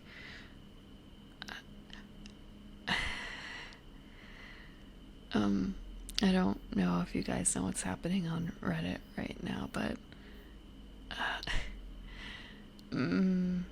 there are some there's some pushback on certain subreddits, and basically I think it's like D&D memes or something like that right now. It's just full of fuck goblins memes. Like, well, I shouldn't say. I guess that is still the appropriate way to say it. Fuck goblin memes. Goblin fucking memes is probably a better way to put it. So yeah, but see, like, yeah, believe the goblins. Fuck goblins. That's kind of a way. Wrong. Don't want to be unkind. Don't want to be misinterpreted. Next MySpace. You mean next Dig? I think it's Dig. Do you remember what Dig was? Dig. It was Dig, right? Yeah. It was Dig. Reddit is new Dig. D-I-G-G.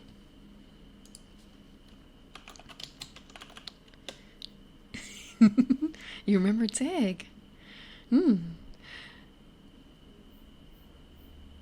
Yeah. Yeah. So a couple of some of the subreddits I liked and used for purposes are now like closed. So like, well, fuck. No more help with my home automation. And otherwise it's kind of a case of okay, if it's just gonna be goblin porn from here on out, I guess I'm out.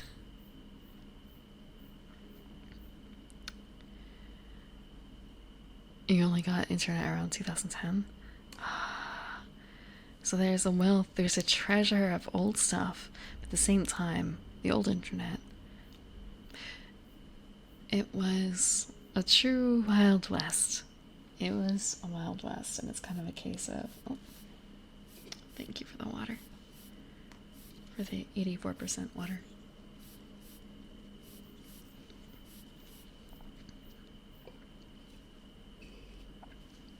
There's a lot of crap, and a lot of it wasn't saved.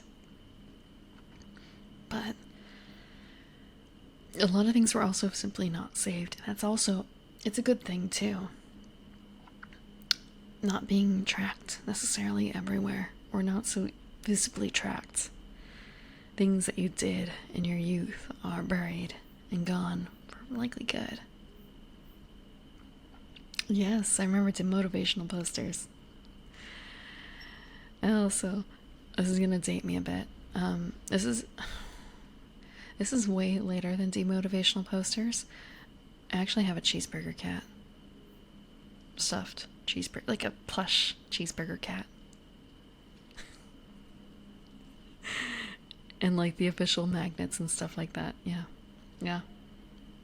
I never got a demotivational poster. Not a proper one. I probably have a screenshot wallpaper somewhere. Do you remember when, I think it was Sci-Fi put out that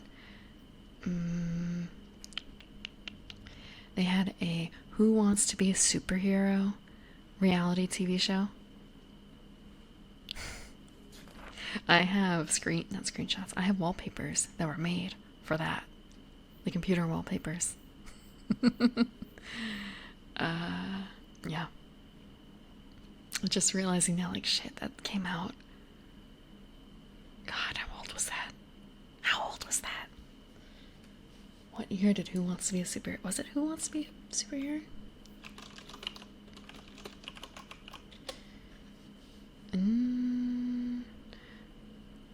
2006. So not quite 20 years old. Holy shit, I didn't realize it got a second season.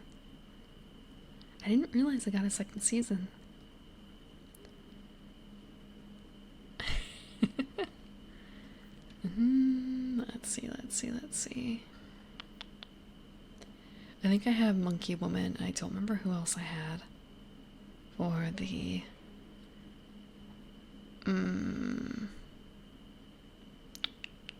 wallpapers. Lolcat, yeah. The downfall of Lolcat, that entire network of sites.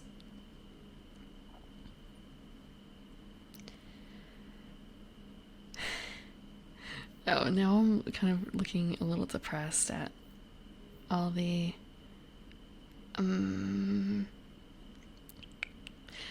Who Wants to Be a Superhero stuff, like how old they were.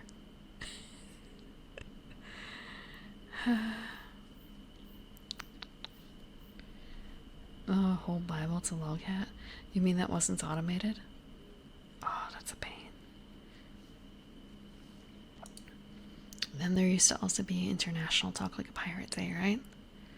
That's fallen far by the wayside. And then there's all the old webcomics. All the old webcomics. I actually don't really read that many anymore, but it's kind of is that a good thing? Maybe it is. Oh, just Holy Day of Pastafarians? I feel like I learned about it before Pastafarians were really a big thing. I think that may have been kind of a retro holiday? Maybe adopted holiday might be better. Yeah. So 2005 for Pastafarians.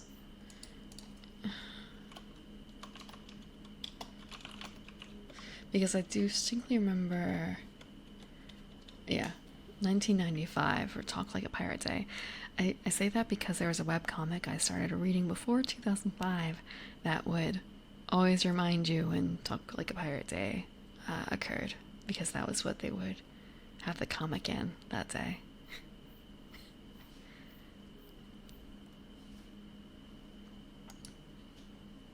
What day is that anyway? It's September 19th. I should mark that in my calendar.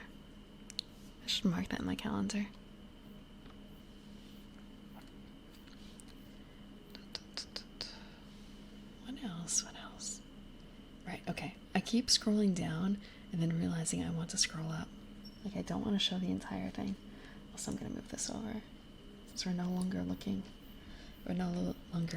at the Aegon sheet fully. So, we were talking about rations, different types, and that kind of spurred some of this. Thank you for the water. I'm going very slowly at this water.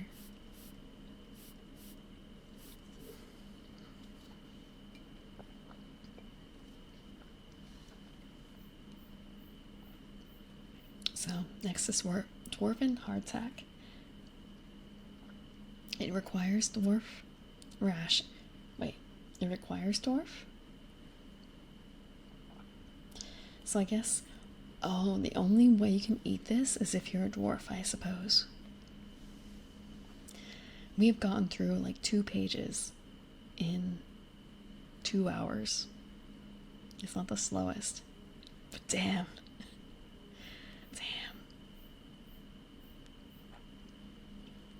So, Dwarven Hardtack. You can only eat it if you're a dwarf. It's a ration. It has 7 uses, 3 coin, 1 weight. That's what it was like last time.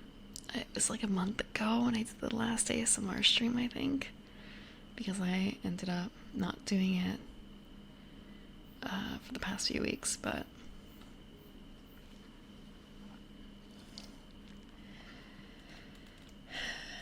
I just need to get less distracted.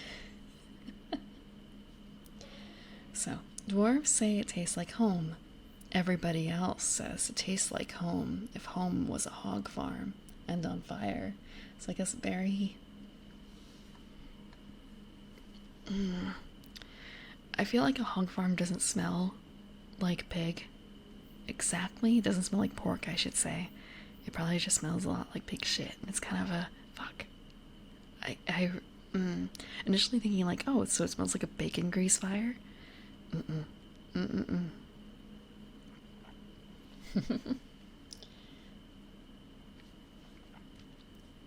I mean, this plays into the whole Dwarven Constitution thing, right? It's so much better than a regular ration. Look at that, 7 uses, 3 coins, 1 weight, versus like 5 uses, 3 coins, 1 weight. It's the same price. 2 more uses. That's great. That's great. And then you have the elven bread. Only the greatest of elf friends are treated to this rare delicacy. 10 whole coins. Same usage, but just like the price. The price. It's a ripoff. It's a ripoff. Lighting a pile of poop on fire. Actually, trying to remember, that's the thing you can do in Don't Starve, isn't it? Like lighting poop on fire? I'm sure there's a lot of games you can do it in, just very distinctly, that has pig people. And sometimes you need a light source. And sometimes you need a fuel for that light source.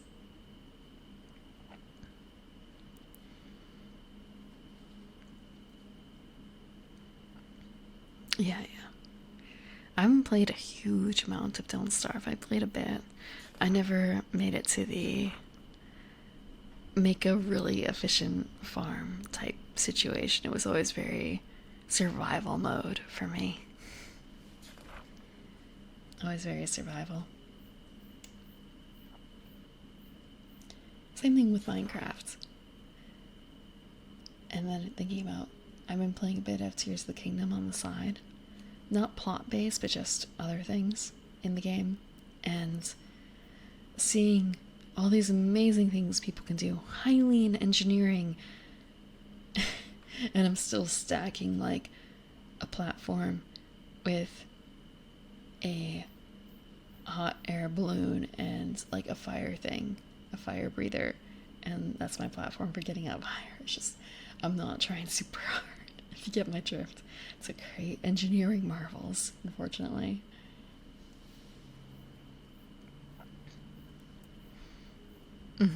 Yeah, I've seen the like box, the cage that you drop, the cage of hell.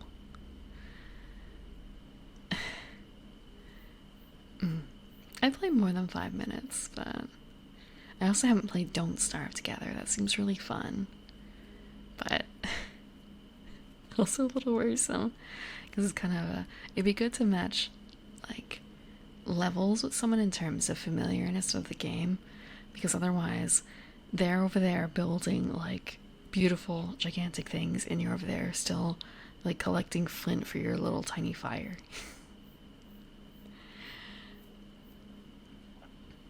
I feel that way about Minecraft and other things too.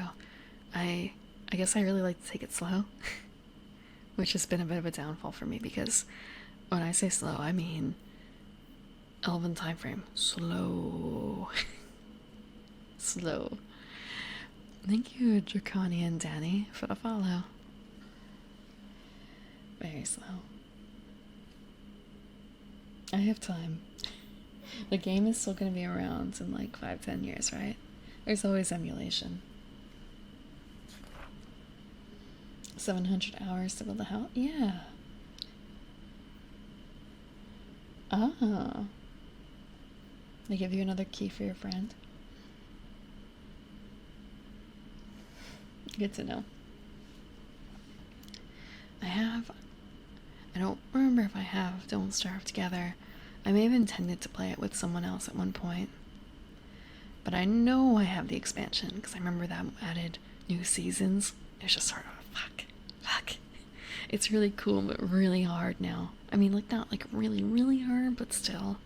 Just having to worry about the sweltering summer and stuff like that. Difficult. I've never played multiplayer Minecraft, and that's the reason why. Then again, there's the whole thing about playing creative mode. And I've actually never played creative mode either.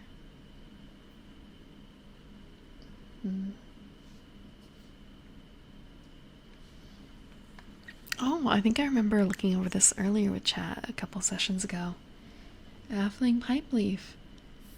6 uses, 5 coins, 0 weight. Thank you for the water. I'm actually gonna have some water this time.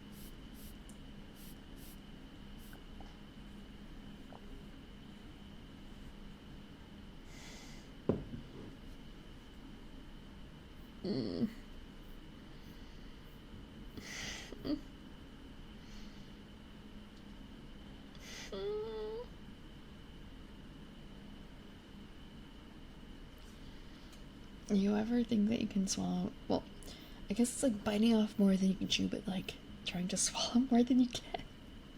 I fell into that trap.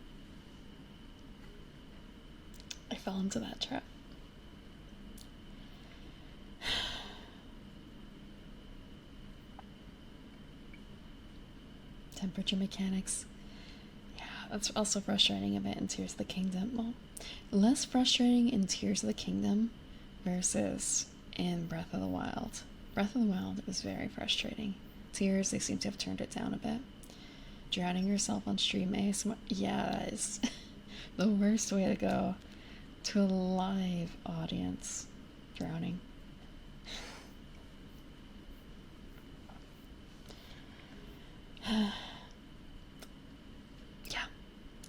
mean, like, it it won't get to that point. There's other options. Just thank you for that.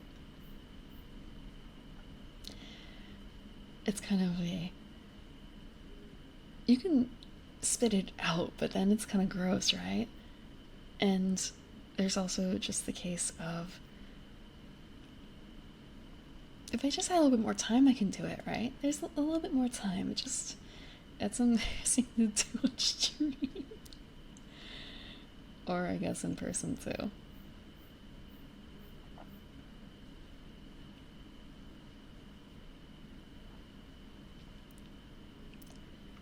So for the halfling pipe leaf, when you share halfling pipe leaf with someone, expend 2 uses and take +1 forward to parlay with them.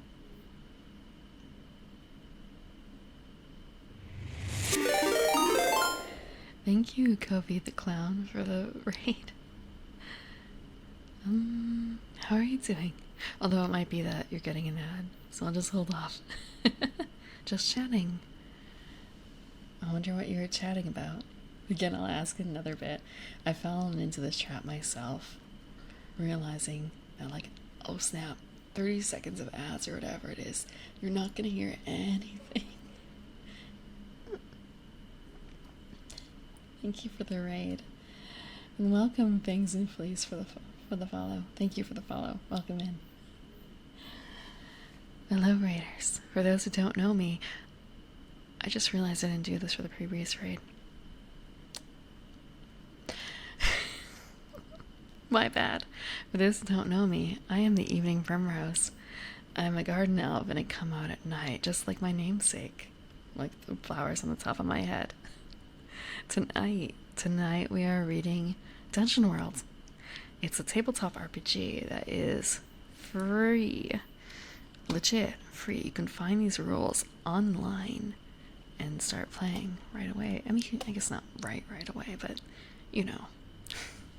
With a little bit of prep, you can play soon. Damn.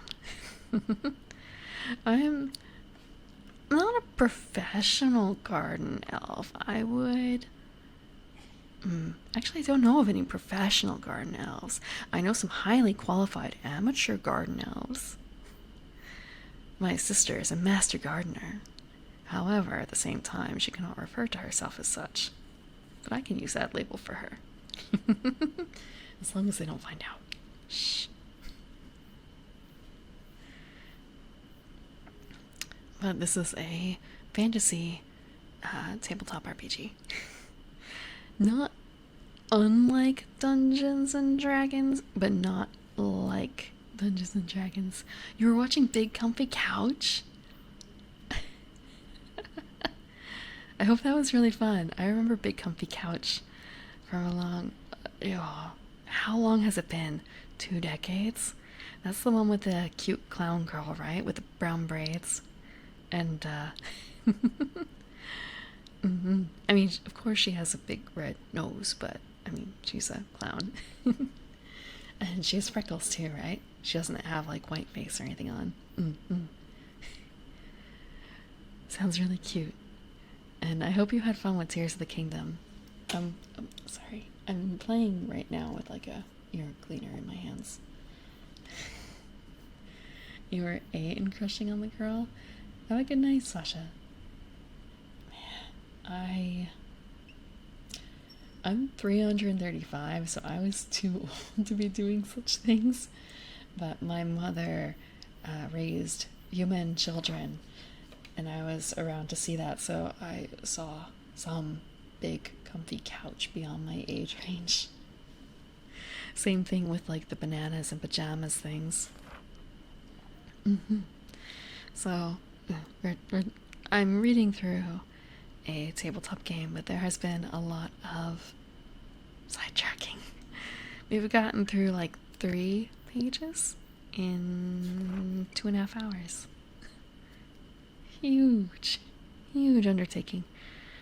I'm capable of reading like 80 pages in the same amount of time. Maybe not same. 3 hours? That's not today. Not today.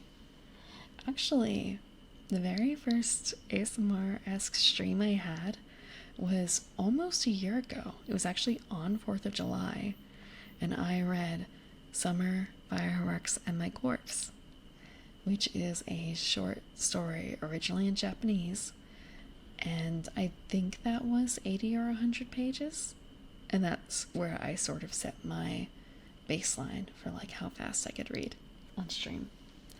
It's a novella, I guess. Novella, short story. Novella is probably a better word.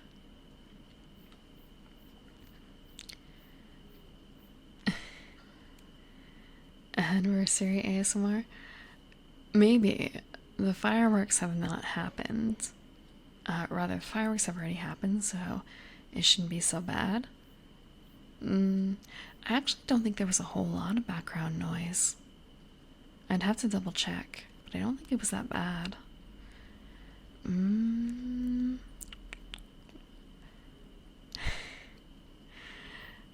I feel like part of it also was that with the book being, the book is called Summer, Fireworks, and My Corpse. Fireworks is appropriate for that one. I don't know of a huge amount of stories where that would work again.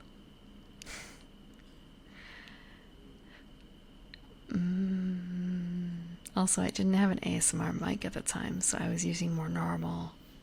I was using my Blue Yeti. Kind of had the settings up a bit, but it's not quite the same, not binaural, not properly. So, kind of a, I wonder how, wait, it's kind of a, Pop Rocks would not be the same, right? Pop Rocks would not sound like fireworks. But normally I don't stream on Tuesdays. Also, thank you for the follow, Kobe the Clown. I'm sorry I missed that earlier.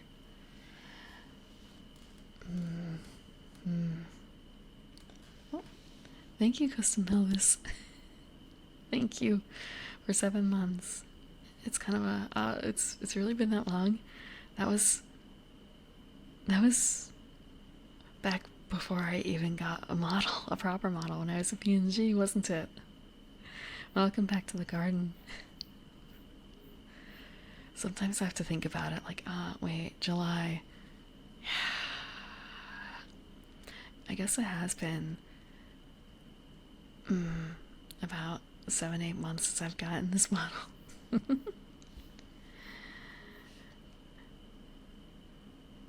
see. The PNG maid outfit.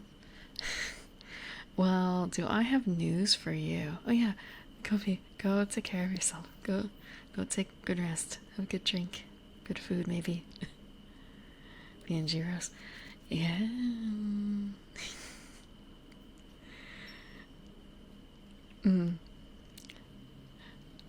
I like having, I like being able to smile of my own volition. I like having eyebrow movement. I like having eyebrow movement. I'm doing fine. Actually, just earlier this weekend, I received the initial concept for my next outfit, which I've talked about it a little bit, but it's the maid outfit, like a proper custom made outfit. So I'm planning on eventually getting that as a live 2D, but I will see how long it takes to get the design done, and then after that there are some considerations of other sorts for like getting it done in live 2D and rigging it, so it's going to be quite some time, but I have the at least design to look forward to, like the finished design eventually, the next like month or so.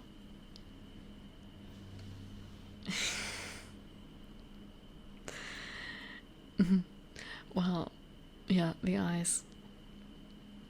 Being able to move eyes is also nice. Oh, thank you. Thank you, Custom Elvis. Early celebration. Thank you very much for the 5 gifted subs. I'm very much torn because I really do want to just like show off what's been made so far, but it's still like I don't want to get in trouble with the artist or anything for showing a work in progress.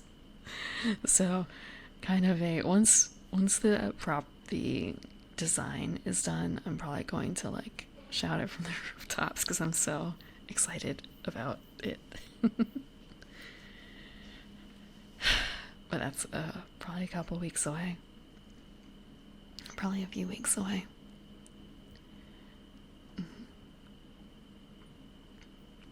Welcome, Killer Tripod, and Jay Bush, and Death Noah, and Boniface, and Garment Growl to the garden.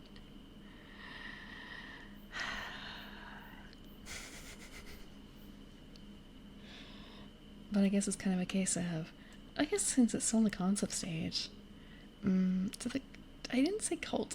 Look, I stuttered. It was a stutter. You misheard. Thinking about, like, what is a must for a maid outfit? What is a must for a maid outfit? For legal reasons? Look, that's all en route, the garden cults.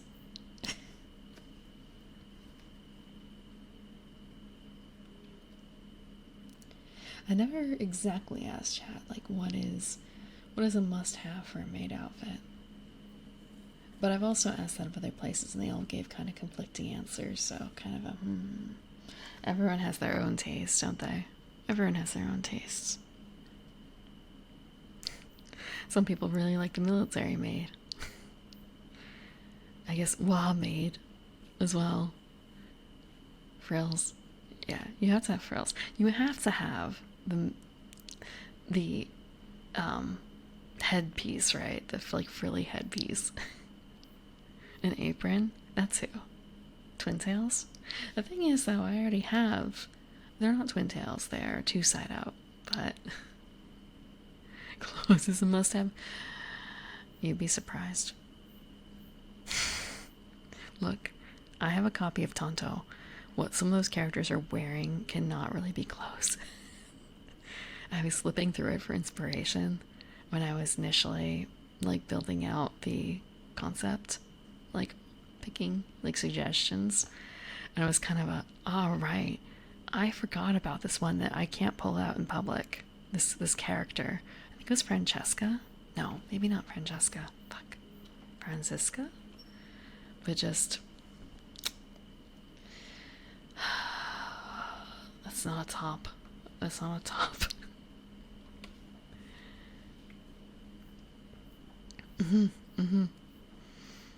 Yeah, I can tell you it's not a bikini outfit though.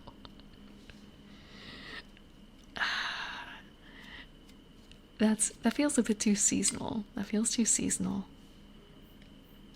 I want an all year round type thing. For now. For now.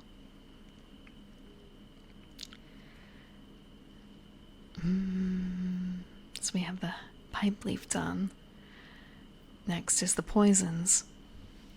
There's the oil of Tajit. It's dangerous applied. 15 coin, 0 weight. The target falls into a light sleep. Next one is bloodweed. It's dangerous touch. 12 coins, 0 weight. Until cured, whenever the afflicted rolls damage, they roll an additional d4 and subtract that result from their normal damage.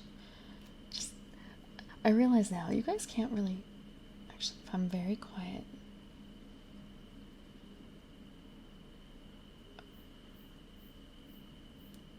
Okay, you can probably hear it when I tap with it. I was wondering, have you been able to hear me playing with this in my hands all this time?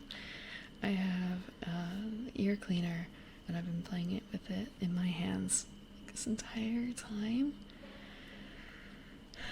Because there's no cat here. Plead the fifth. It doesn't work in Twitch chat. Also, I can't guarantee that you're American. So you don't have American rights. Thank you for the water. I haven't heard it. Okay. A fidget cube. I feel like that would be more noisy than this. At least this, it's just a stick of wood and like a piece of fluff. Like that. I say fluff, it's like feathers. It's a pile of feathers.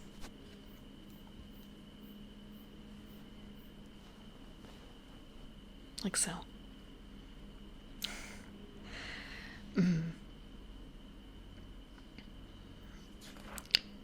Baseball? Is baseball really the national pastime?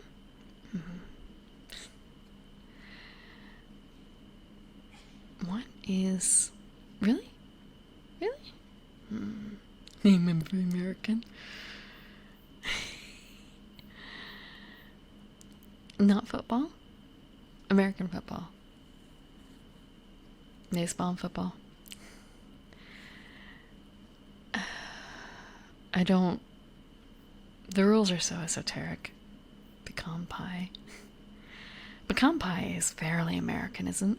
I know that American as apple pie is a saying, but apple pie is also rather British, isn't it? Like English. I should either which way. So I don't really know if that flies versus like pecan pie. Pumpkin pie, yeah, pumpkin pie is really American. Pumpkin pie is super American. So is root beer, honestly. British cider. It's also pretty big.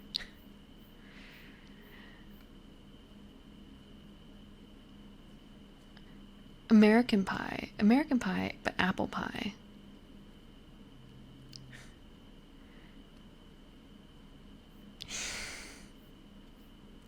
It's not specifically British, yeah, but do they really think of apple pie as American?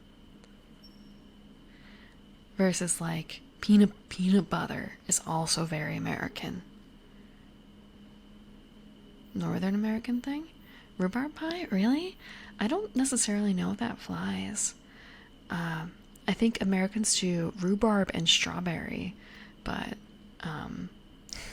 not necessarily just rhubarb. It's actually really difficult to find just rhubarb pie. I like it, but I know that my mother... I have another... You've never had strawberry and rhubarb pie? Like, yeah. Where I am, that's the only type of rhubarb pie you could get. So my mother would have to custom make it for my brother because he only liked rhubarb pie, like, out of the two. And I was under the impression that wasn't particularly American, honestly.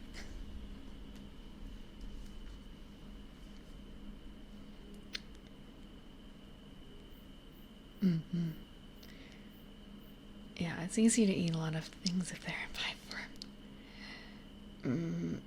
There's like peanut butter silk pie, which is really tasty, but it's really decadent too. I think that's another regional thing, or like very American thing. It's not something that I grew up with. I think it's peanut butter silk pie. Let me see. Peanut butter. But yeah, like, you don't really hear about people eating peanut butter. I feel like peanuts are very American. Pumpkins are very American. I feel like corn too. It's not just USA American, it's like, South too. But corn. Things with corn in it. Yeah, peanut butter silk pie. Chocolate peanut butter silk pie. Fried chicken is usually American. Corn is Midwest. Yeah, we can grow corn, like, anywhere in America, I feel like. Maybe not everywhere, but it's a bit more hardy than you would think. And it's native to America. Same with tomatoes, right? Tomatoes were an import to Italy. They weren't native. Same with potatoes, too. They're not native to Europe. Not the potatoes that we have, that we use. Like tubers, yes, but that's a bit different.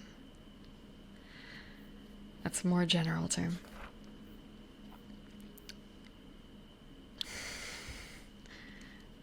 fried everything from Scotland. Chocolate pudding pie. That's where you're getting into the question of like, I guess for a lot of these, can it stand on its own after you cut it? Can chocolate pudding pie do that? Peru. That's in America. It's New World. It's New World. Do you like that term better?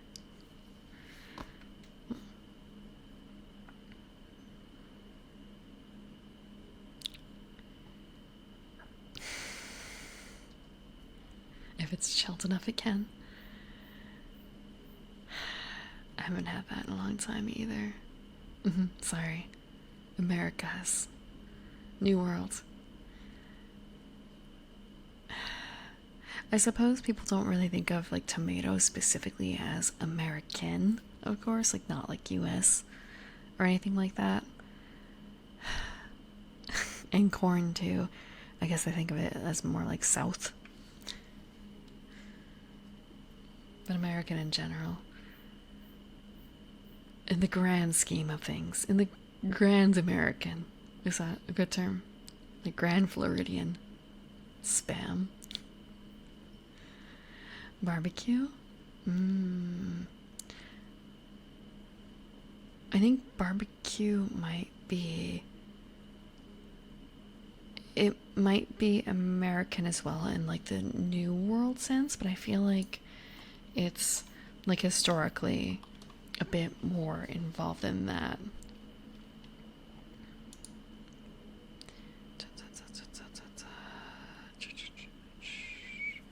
Okay. But there's also the kind of the case of barbecue as a style of cooking or like a method of cooking, and how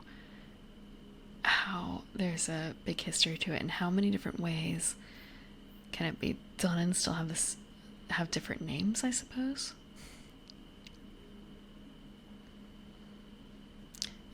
Apples, I don't think are from America though, necessarily.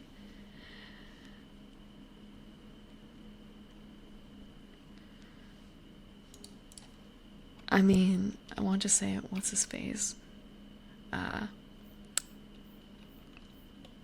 The Apple Man. I don't remember his name. What is the Apple Man's name?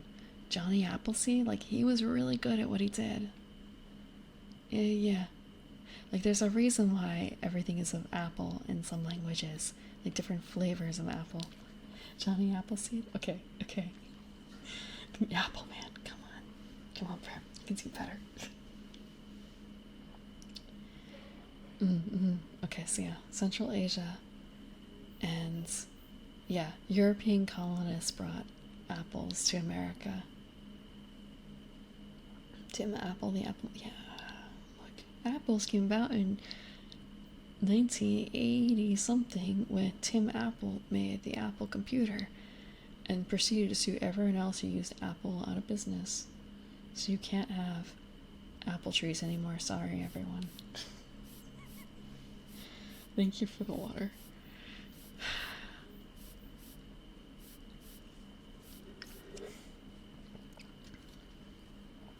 Apples are no contraband.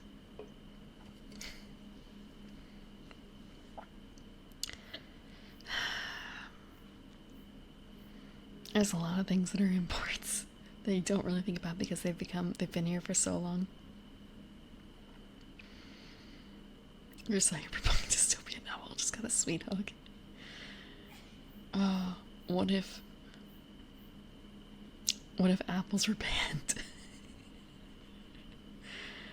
What if apples had feelings? What if primroses had feelings? Man, wouldn't that be silly? Wouldn't that be dumb if flowers had feelings? They look pretty. Red delicious. Golden. Oh yeah. Sheriff of Nottingham. Yeah, I have a copy of that. Golden apples are contraband. Is that the only kind of apple that's contraband? I feel like there might be more. I have the extra packs too for that game. It's been so long. And doing like kind of on the side contraband counting. YouTubers don't have feelings. Yeah, it's all an act. All that fear on Friday, that was all just play pretend. Those were not real screams of fear you heard.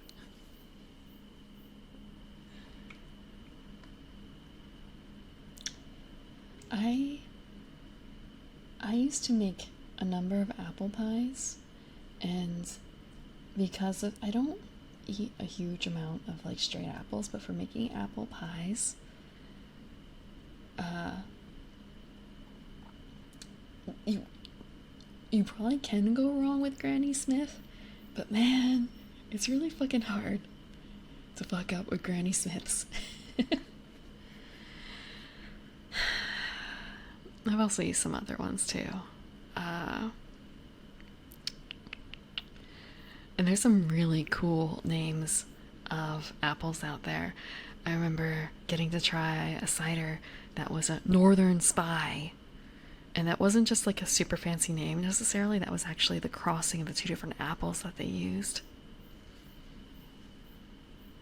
I'm trying to remember.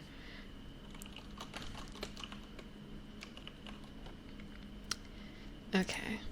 So yeah, Northern Spy is. Oh, okay. My bad. I'm pretty certain. No, actually. Maybe it was Liberty Spy? Like they used a Liberty apple and then Northern Spy apple as well? Something like that? Yeah, there's Empire apples, Macoons. Let's see, what else, what else, what else? Pink Ladies, although I think that might be a trademark name. It's almost, actually, it's July. I can go peach picking. I can go peach picking. I just have to make a peach pie then. A Snapdragon? It tastes like cinnamon. Apples are crazy. You knew I wasn't scared of horror like a child. Look. Yes, it's all an act put on as a VTuber. There's no way someone who's 335 years old would be that afraid of a stupid dating game, right? No way, no way.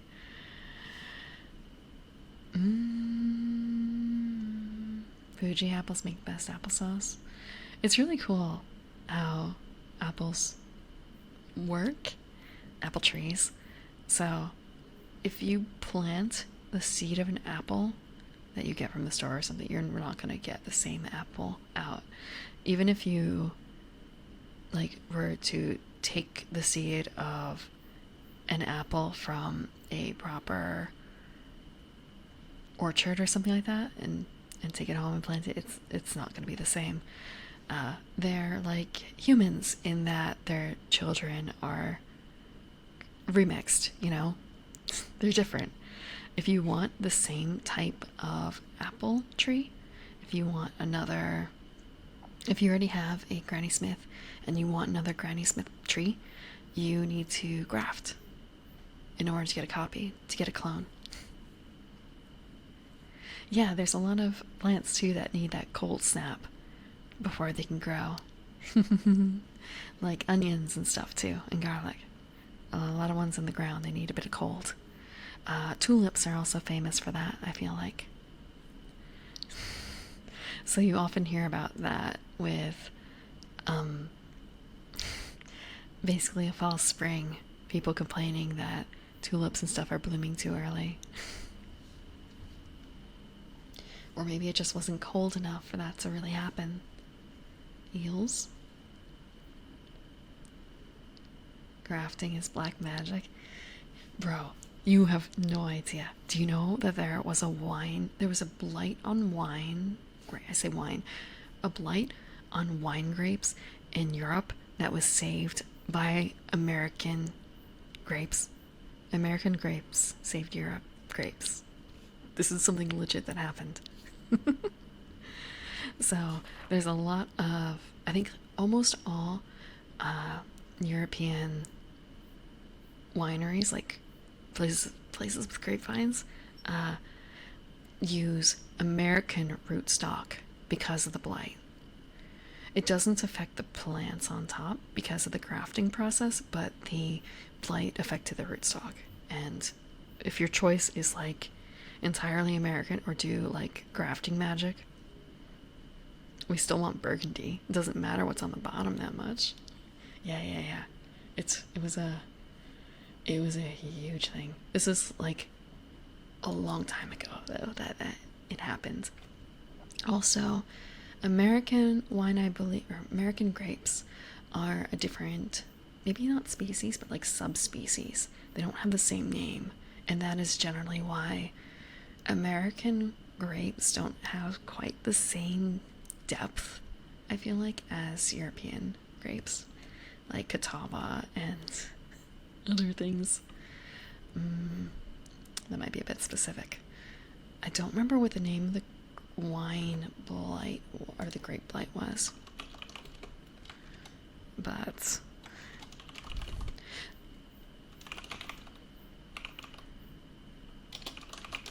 let me double check what it was. The Great French Wine Blight, mid 19th century. So it was actually kind of caused by aphids from America that infected Europe and fucked everything up. Let's see. Phylloxera of North America. I mean, at the time it may have been a case of like the French wines are the coolest. The French wines are the best. Who cares that it's affecting Spain or anything like that? It is France who suffers.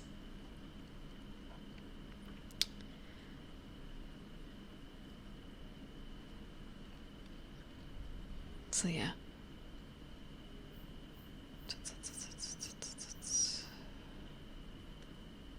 There's only one European grapevine known to be resistant to the phylloxera, the Assyrtiko vine, which grows on the volcanic Greek island of Santorini. So it's kind of a case of, is it actually the vine or is it the volcanic ash that protects them? They're not certain. So there are some vines that have not been grafted or destroyed by the aphids, but limited. Thank you, like 12, for the follow. Yeah. Look, invasive species, this is a thing. Hey, look. Also, I mean, it was the mid 19th century. What were they gonna do about it? What were they gonna do about it? So, yeah, the French wine growers, of course, hated this because, well, it's a really sucky option, right? It's a really sucky option, but that's what they had to do for the most of them. So it was the reconstitution, grafting the American rootstock with the European vines. Yeah. I mean, do you really want to go burning through all that vines? And I mean, it still probably wouldn't work.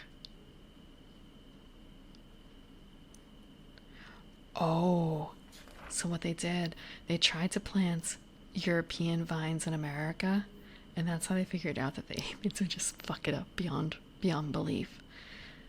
So there's Vitis vinivifera, is that how it's pronounced? Vinifera, and that is like European wine. And I'm pretty certain that the American one may also have the name of like fox grapes.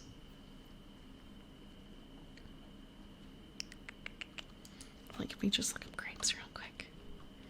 This works because we were talking about rations, and wine is obviously part of your ration kit. So let's see. So there's Vitis vinivifera, there is Vitis labrusca, which is what Concord is made from. There is Vitis mustangensis, which is like a southern Mississippi type thing. Vitis riparia, and that's like eastern in Quebec. And muscadine grape, Vitis rotundifolia, which is southeast. A lot of different grapes. A lot of different grapes.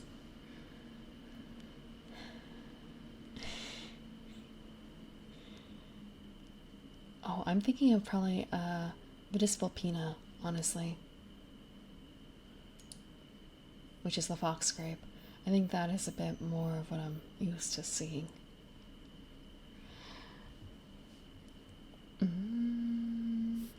Thank you for the water.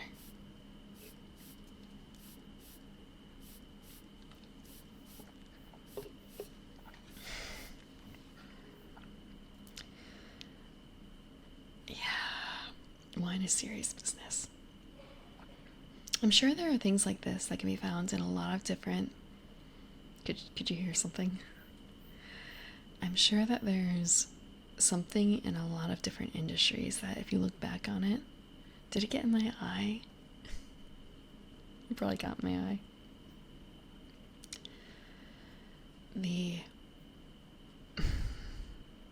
There's a lot of weird little industries out there.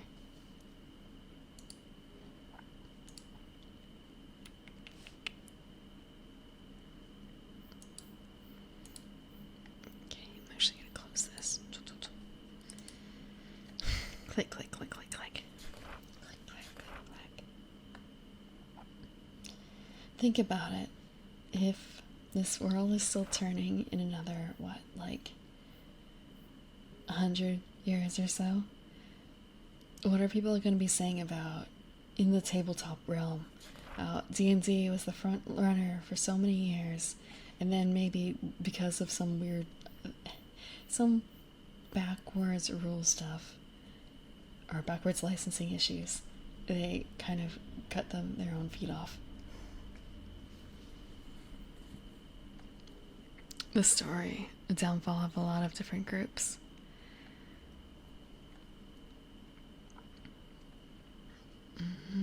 We can only hope. I'm trying to think of another unusual situation like that. Haven't they already been coming out? I don't watch a whole lot of those on YouTube or anything like that, but I feel like they've already started. Mostly, I mean, they start with calling for their heads, but I suppose it takes longer for...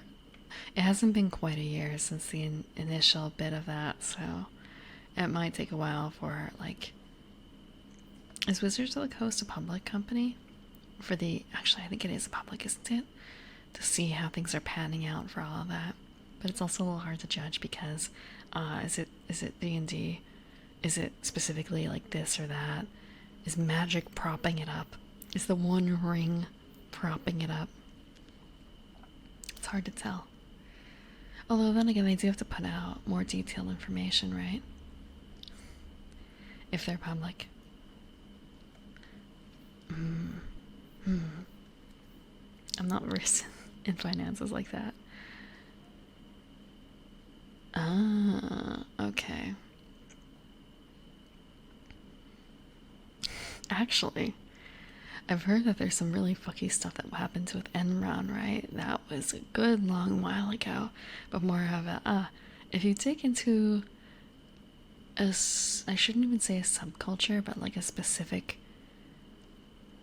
entity, I feel like there's something weird and fucky about it that you can find if you look hard enough.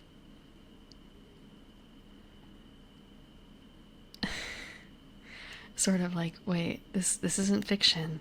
This is real. This is actually something that happens.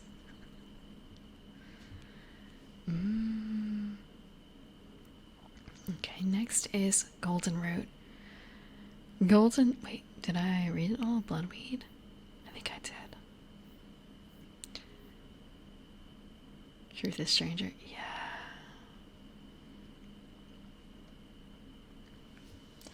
And that's why it's fun to dig into actual histories of things sometimes to grab stuff for campaign stuff, like campaign content. And you just have to hope that your particular players don't have the same sort of interest as you do necessarily, so they won't know of it. But at the same time, if they do, it's kind of amazing because it's kind of a holy shit, you know about this, you know what's going on, you're going to be so, like, you know what to look forward to. Mm-hmm.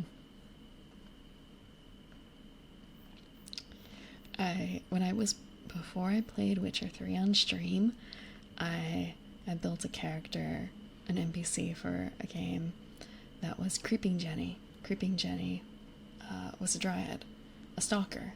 Her name is Creeping Jenny. One of the players thought that it was a Witcher 3 thing, Jenny of the Woods, and I hadn't played the game, so I didn't know what the reference was, but he knew not to trust Jenny of the Woods because of, or rather, he thought he knew to not trust Jenny of the Woods because of that, versus, like, her name is literally Creeping Jenny, bro. The other NPCs are calling her Creeping Jenny. She admits that's her name. Read what's on the tin. It isn't that much deeper. Also, she was already stalking them and admitted to it, so, you know. Just kind of, well, wrong start, but correct conclusion. I still haven't gone back to do that side quest. I should.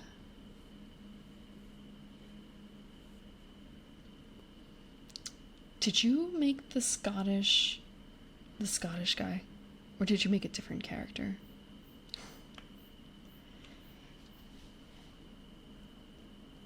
Did you make the Scottish guy? I don't remember his name.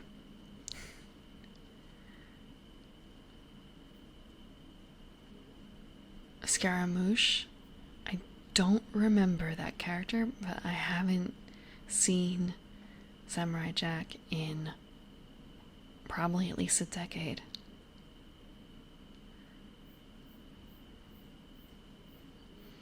Yeah, sometimes you do the math wrong, but you still arrive at the correct conclusion anyway. I'm doing so many equations in my mind all at once right now, and the answers to all of them are wrong. Okay. I don't remember him, but again, it's been over a decade. And I also haven't seen the latest things that came out. I only saw I guess I haven't seen anything that came out in the past 10 years for it, unfortunately. Okay, for Bloodweed, it is dangerous. Touch. 12 coins, 0 weight. Until cured, whenever the afflicted rolls damage, they roll an additional d4 and subtract that result from their normal damage. Faster. Yeah, sometimes you do just need to kind of roll through all the options, even though they're wrong, to get through to the final one that is right. And it's only final because you arrived at the correct conclusion. If you have a good way to determine if it's the correct answer or not, if you have someone else say yes, you finally hit it. If you don't, you're fucked. That's not right. Oh, I was gonna say. Yeah, it's quick. Yeah, clap, clap, hidden. Fastest math draw in the West.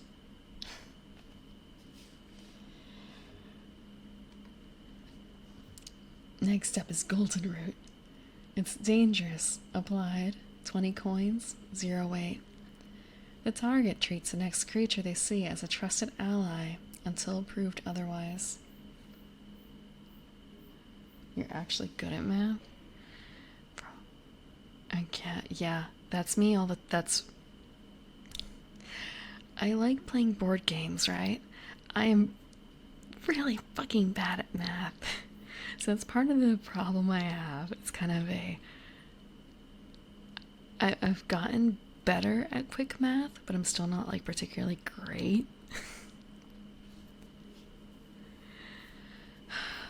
I guess in that case, I like the games where there's interstitials for counting points. Like, Wingspan does that. Just so I have more of checkpoints for like how I'm doing versus tally up everything at the end and like, oh, math, yes. I have to suddenly add everything up to like 136. all alone.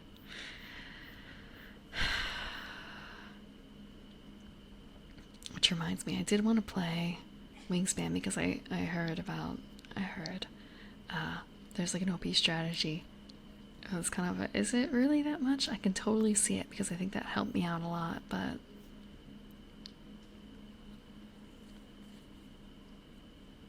55? It's 55?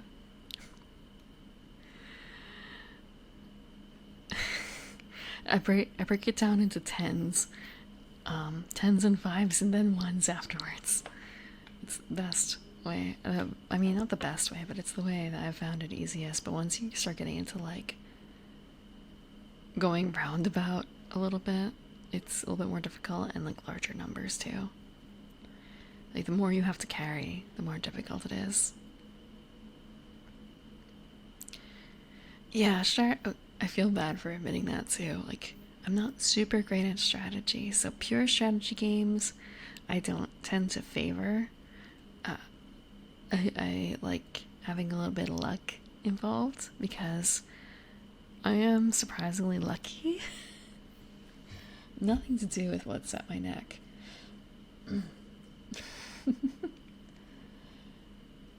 But yeah.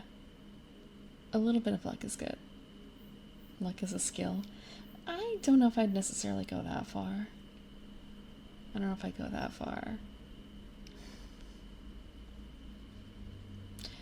Oh, gold necklace?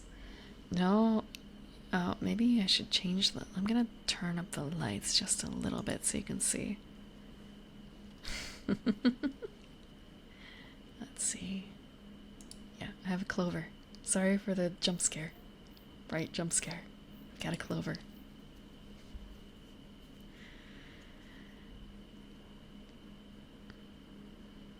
Making you funny? I don't understand funny in text.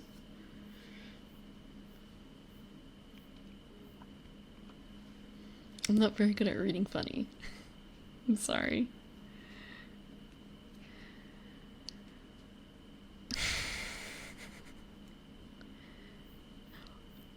Oh, you're one of those.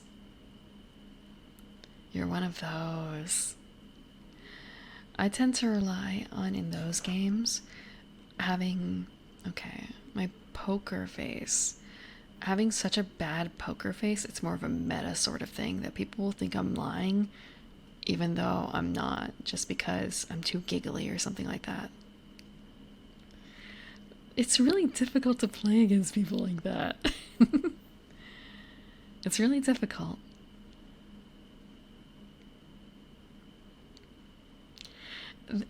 Look, there's different styles that people play that way. Like there's learning how to play the meta again, or how to meta play against people, right? Like learning to read their ticks.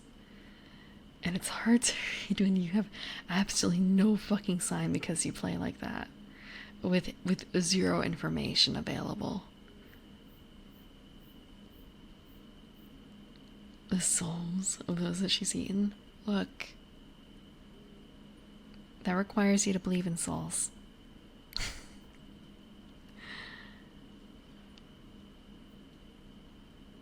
No comment on the rest.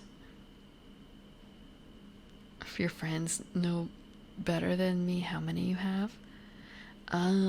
It depends on if it's like a number resource thing or if it's a like straight up like coup where do you have the Duke or not as one of your two cards, and if you don't look at them, there's no fucking way.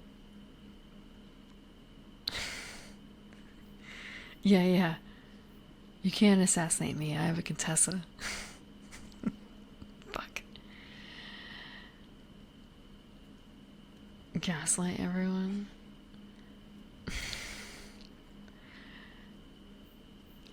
I'm not. I don't have a good enough face for that in terms of poker face. Hello, Golatat. How are you? Yeah, it's kind of like it's really tough in the beginning when everyone claims Duke to get the money at the beginning. I mean, it's not an invalid strategy by any means, but at some point it can't go on, right? Then there's the case of, well, if they pretend that they have Duke Assassin, right? And you call them out on Assassin, you could be instantly fucking out if they do end up having an Assassin and both your cards are gone. Versus, I guess they only lose one card if they're lying. But it throws the question of Duke into consideration too. But then again, just kind of a, will they lie about both cards? There's so much going on. That's why you assassinate everyone with 2 cards. That should be the plan, yes.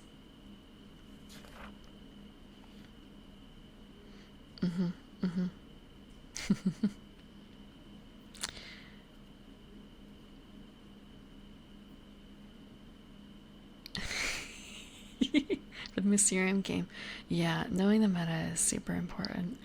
Understanding, for instance, this person really likes books, so they're going to understand that when I give them the Lion Lady card, that it means this. They're referring to Aslan or something like that. It's a Jesus metaphor. Or like, don't look at any of the pictures, just look at the colors. That's all that matters in these cards. But like, knowing to ignore a card just because it has birds, like that's really wow. But I guess that's also a good thing of like, well, if they were giving away 6 cards, they were clearing out their inventory, weren't they? By that point. I haven't played Mysterium in a long time. In a long, long time. I miss it, but it's not the same.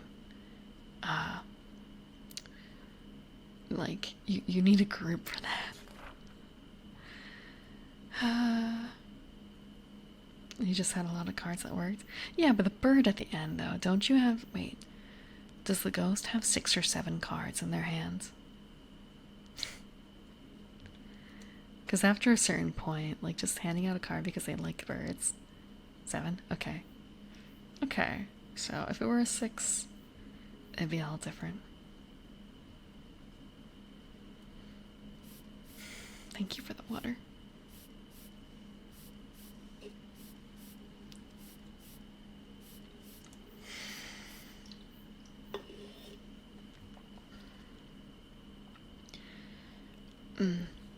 I had a strong group for board games where it was, you understood what everyone's play styles were. Like, who you could probably not trust in terms of teamwork because they would pull the rug out from you the first chance they got.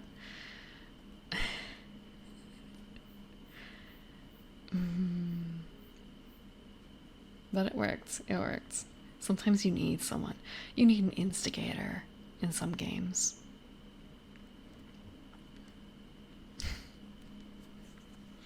The person who will push the funny button. The person who will end the game when it seems like it's dragging on too long. But not doing a table flip, like, to end the game, but doing a proper end game.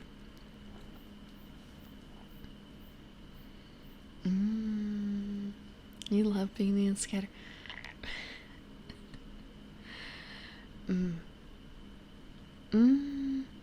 I feel like I've taken some of that role onto myself, but I'm not very risky at it. So it has to be a very safe move for me to do that. But I feel like I paint a bit more of a target on myself in board games now.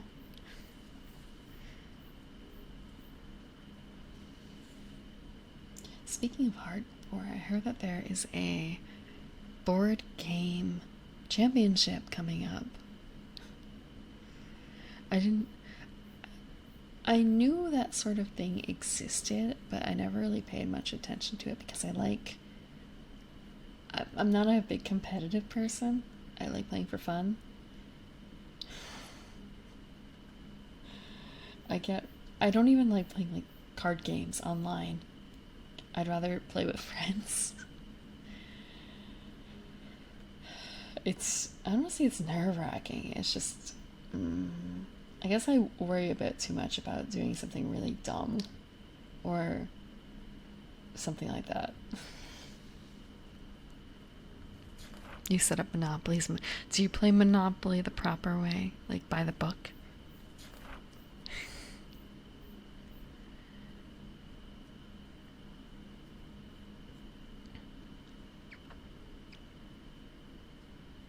Nobody does?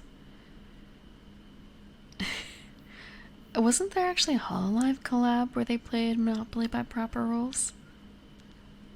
I think I remember hearing about that in terms of like a lot of screaming from some players. Everything, yeah, but you're done like 3 times faster, right? When you're a red player. I tend to pick green or yellow. Although it also depends on whether or not, like, some colors are really hard to discern in dark light, or there just isn't enough difference between blue and green, which is really frustrating. Yeah, they play through a digital game? Yeah. Yeah.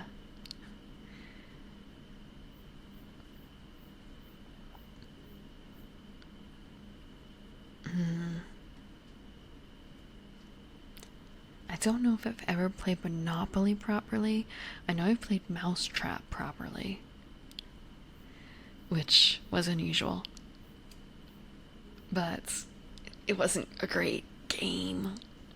But I've also heard Monopoly, even when played properly, is not necessarily a fun, great game, but it's, I guess, way fucking better than playing it with the home ground rules.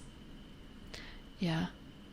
Most people just, well, I guess they don't read the book, and you're supposed to build the mousetrap as you go along the board.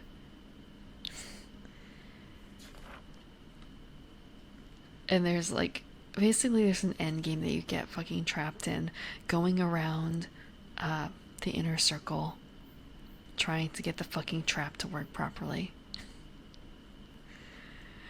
It was almost 5 years ago when I did it, when I played it. You have a soft spot for it since you grew up playing it. There's plenty of other board games you could have played as a child, but Monopoly had to be. Monopoly had to be it. Thinking about, what did I play? I remember playing Candyland, which I've heard is, I guess, in the grand scheme of things, not a hell of a lot of a game. And Chutes and Ladders, Snakes and Ladders. Again, I guess that has a little bit more game to it. There was also, I believe, a cherry picking game. And I talked about this one before a number of times ago. There was a Lion King board game that was actually pretty much a dexterity game in disguise. That one was, maybe fun isn't the right word, it was different. There's also Life. I really liked Life, but that was because, you could plan out what your life would be like. Do you get the really shitty house, or do you get the really expensive mansion? I think it was Hi Ho Cherry-O. I think it was. Green tree with like little cups in it as a board, and bright red cherry balls. Yeah, Cherry-O. Yep, that. Oh, I also played Mancala, but it's a board game. It's a board game.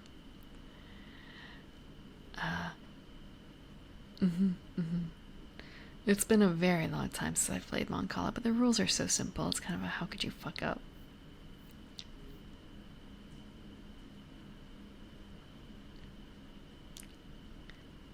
Everyone hated playing Life with you. Mummy. I don't know a game based on mummies that's not a tabletop RPG. Oh, uh, Slaughter, Monster Slaughter. It has a mummy family in it. Marbles. Yeah, the marbles are pretty from Ankala. Maybe marbles isn't the right phrase. Mm. Does Kingdom Death Monster have a mummy? Why wouldn't they have a mummy? I feel like if not in the regular lineup, then they probably had one as a like specialty of the month for Halloween or something at some point. Catan. I have never played Catan. I've never played Catan. I don't know how to play Catan. At this point, I'm afraid to ask. I do know a German who learned how to play Catan when he was a kid, but doesn't remember how now. It's just sort of a dang, like, you don't know how to play board games, so you've played Catan.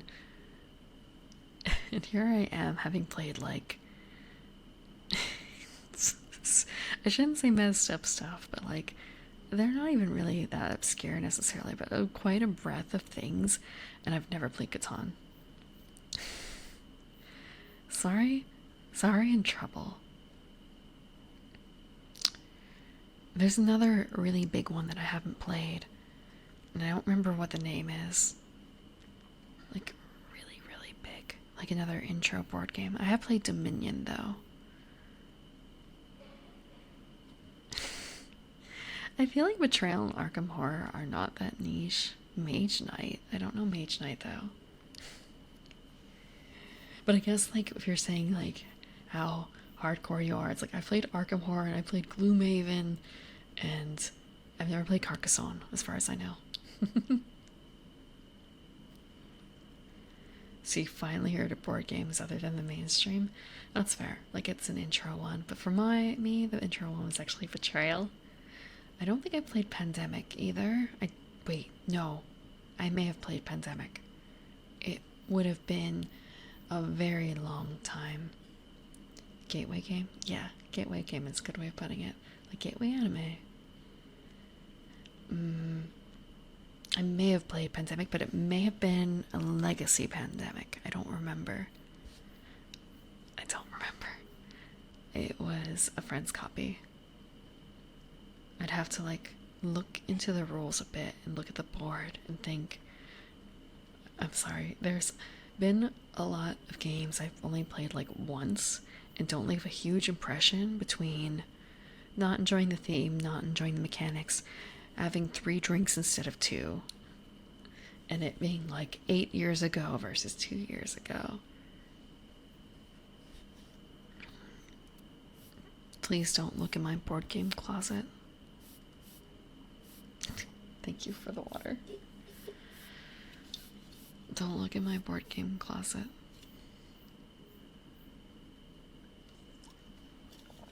I have so many fucking Tonto Quarry mats.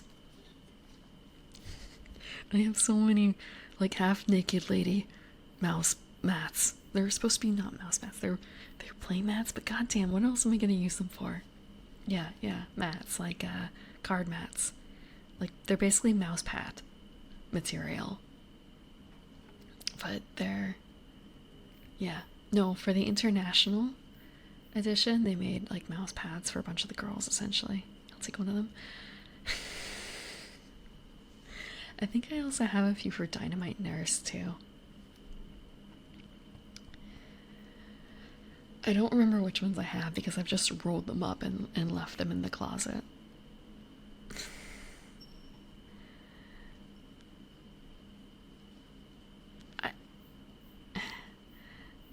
They deserve to be seen. It's kind of a case of... I like France, but also I honestly don't really have the space to put her down on my desk, on the table here. I think she's too big. Fun Sparkle Kitty? I remember playing Flux when I was very young. Actually, Flux might be more of my It's a card game though, but still. Uh, Flux. Although that also has like the weed edition and stuff too. Mm. I've not heard of Sparkle Kitty. I have a couple other cute cat games though. Yeah. Flux is base of draw one, play one. And I do not believe it starts with a win condition. You have to play a win condition in order to have the possibility of winning.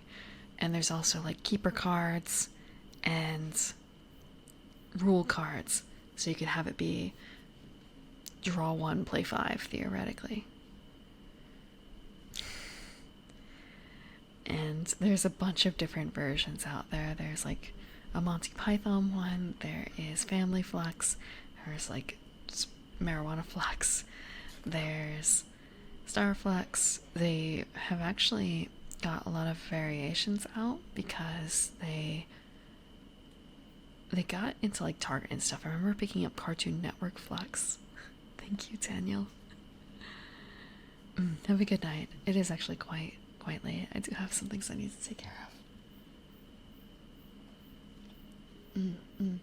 I actually got to see, now that I think about it, Flux might be my starter because when over 2 decades ago I went to a convention and there was a Looney Labs booth there, and that's how I learned how to play Flux. And I also saw them playing Werewolf of Sleepy Hollow, I think it was, and that seemed really, really cool, but I was too afraid to join in because I am a coward. I think it was Werewolves of Sleepy Hollow or something like that.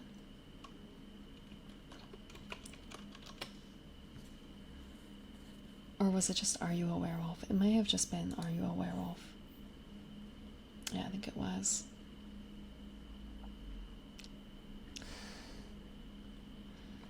They also had a really, let's see. They had another game that was very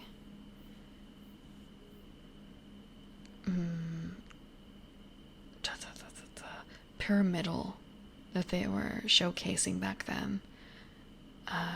Oh, and they also have Chrononauts. Chrononauts is really fun too. It's a time travel card game where everyone is playing a character and you're trying to alter time to suit your needs. And one of the characters is a cockroach who basically wants to see everything fucked. If you fuck with the timeline too much, I think if you create 7 paradoxes or something like that, game's over. Everyone loses except for the cockroach, I think. I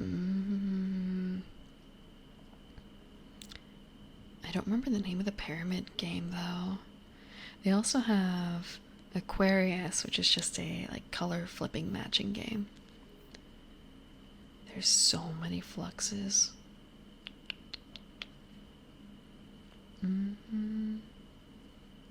Yeah, I have Aquarius too. And 7 Dragons, which is just Aquarius, but a little bit more complicated. Like, tiny bit more.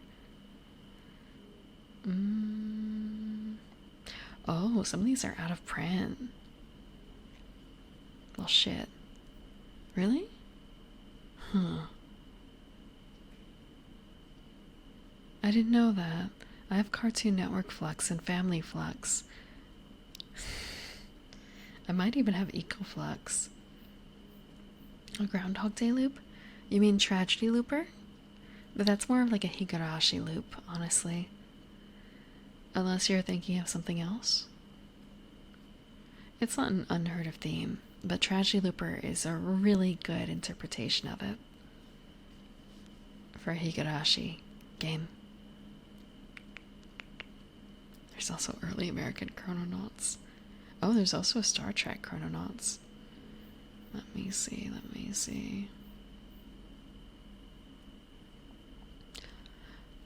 Oh, there's a solo version of Chrononauts. That could be fun to try. They also sold expansions. So Chrononauts came out. When did it come out? I remember playing it actually in 2003, I think. So after certain events, they put together the Warriors expansion as kind of an alternate history, and I think that they did that. When did they put out the Gore Years? They don't have a date for when they released it.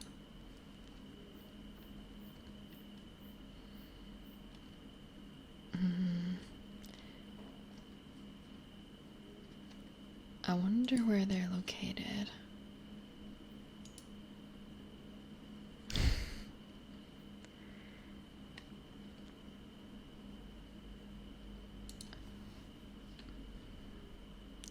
There's a lot of like really small board games.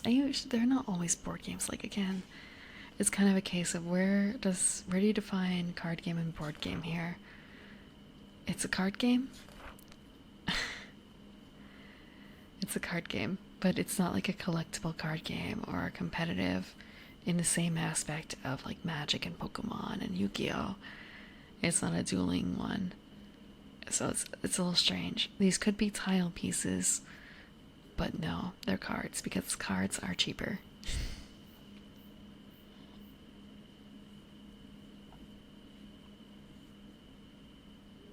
I'm gonna finish off with Serpent's. Wait, no. Did I read Golden Root? I don't remember if I read Golden Root. I think I did. Serpent's Tears. Dangerous. Touch. 10 coins. 0 weight. Anyone dealing damage against the target rolls twice and takes the better result. Is that the end of the poison? I feel like it is. Yeah, it is. So, we've finished equipment. Sort of. I'm gonna do a quick check to see what else there is. Services, meals, transport. Oh my god.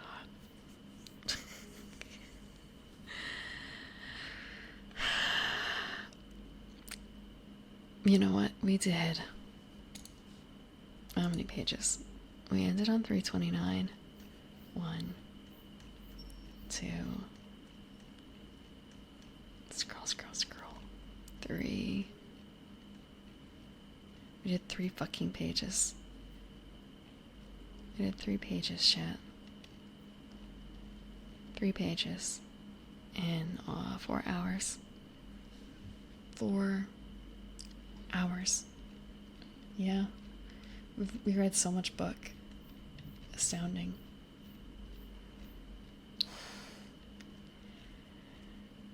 Yeah. But it is almost 2 a.m. here. There's someone who needs attention better than no pages. That is fair. It could have been 0. And we did talk about some other games too in the meantime. We talked about other board games. You know what? We read more than 3 pages because we also read the Aegon character sheet. It's not the same game. Yeah, keep an ear out for the birds. Look, sometimes the cats need things at 2 a.m. Also, in a few hours, I'm gonna have to water the plants because I don't think it's gonna rain. And it's better to water them in the morning than water them at night.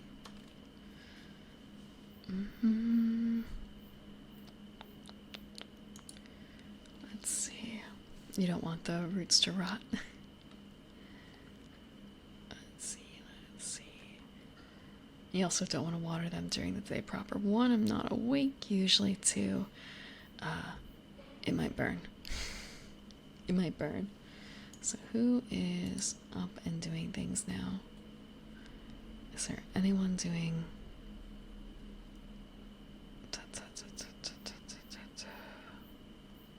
any reading or talking? reading or talking. Mm.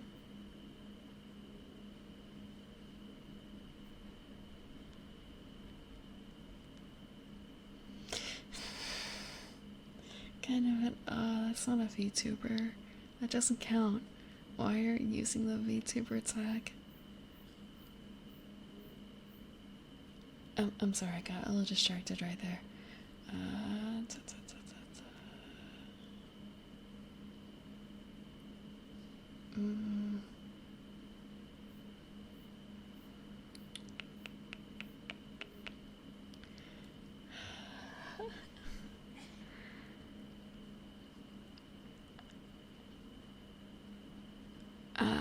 How about this? Sorry, my options right now seem to be pretty much ear licking. I'm assuming more ear licking. There's someone who's doing various triggers, and then there's Razer keyboard looking VTuber comforts you while complaining about capitalism. Does that sound a little better?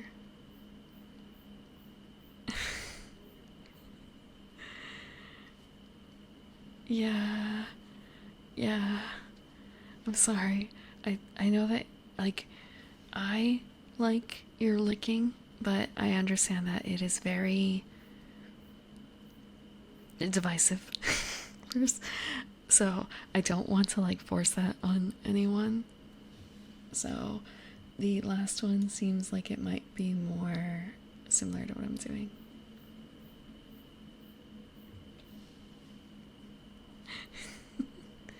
So we will raid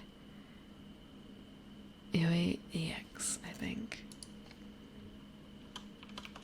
I never got to try out the new thing I set up. But so we will raid her.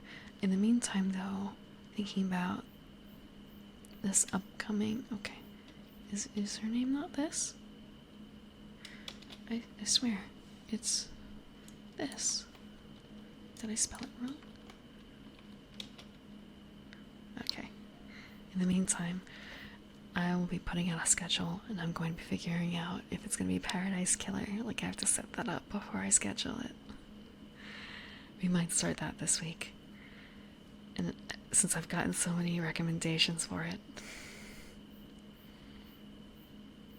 Otherwise, we will see what will come of this next week. I think on Sunday we will continue to read. We will continue with more equipment. Thank you very much for coming, J-Push, and everyone else. Thank you, Q and Azure Shot and Hayden. And I know Daniel's gone, right? He had to head out. Yeah, he did. But I appreciate it. Thank you very much. And I hope that you have a very good sleep. And have a good night.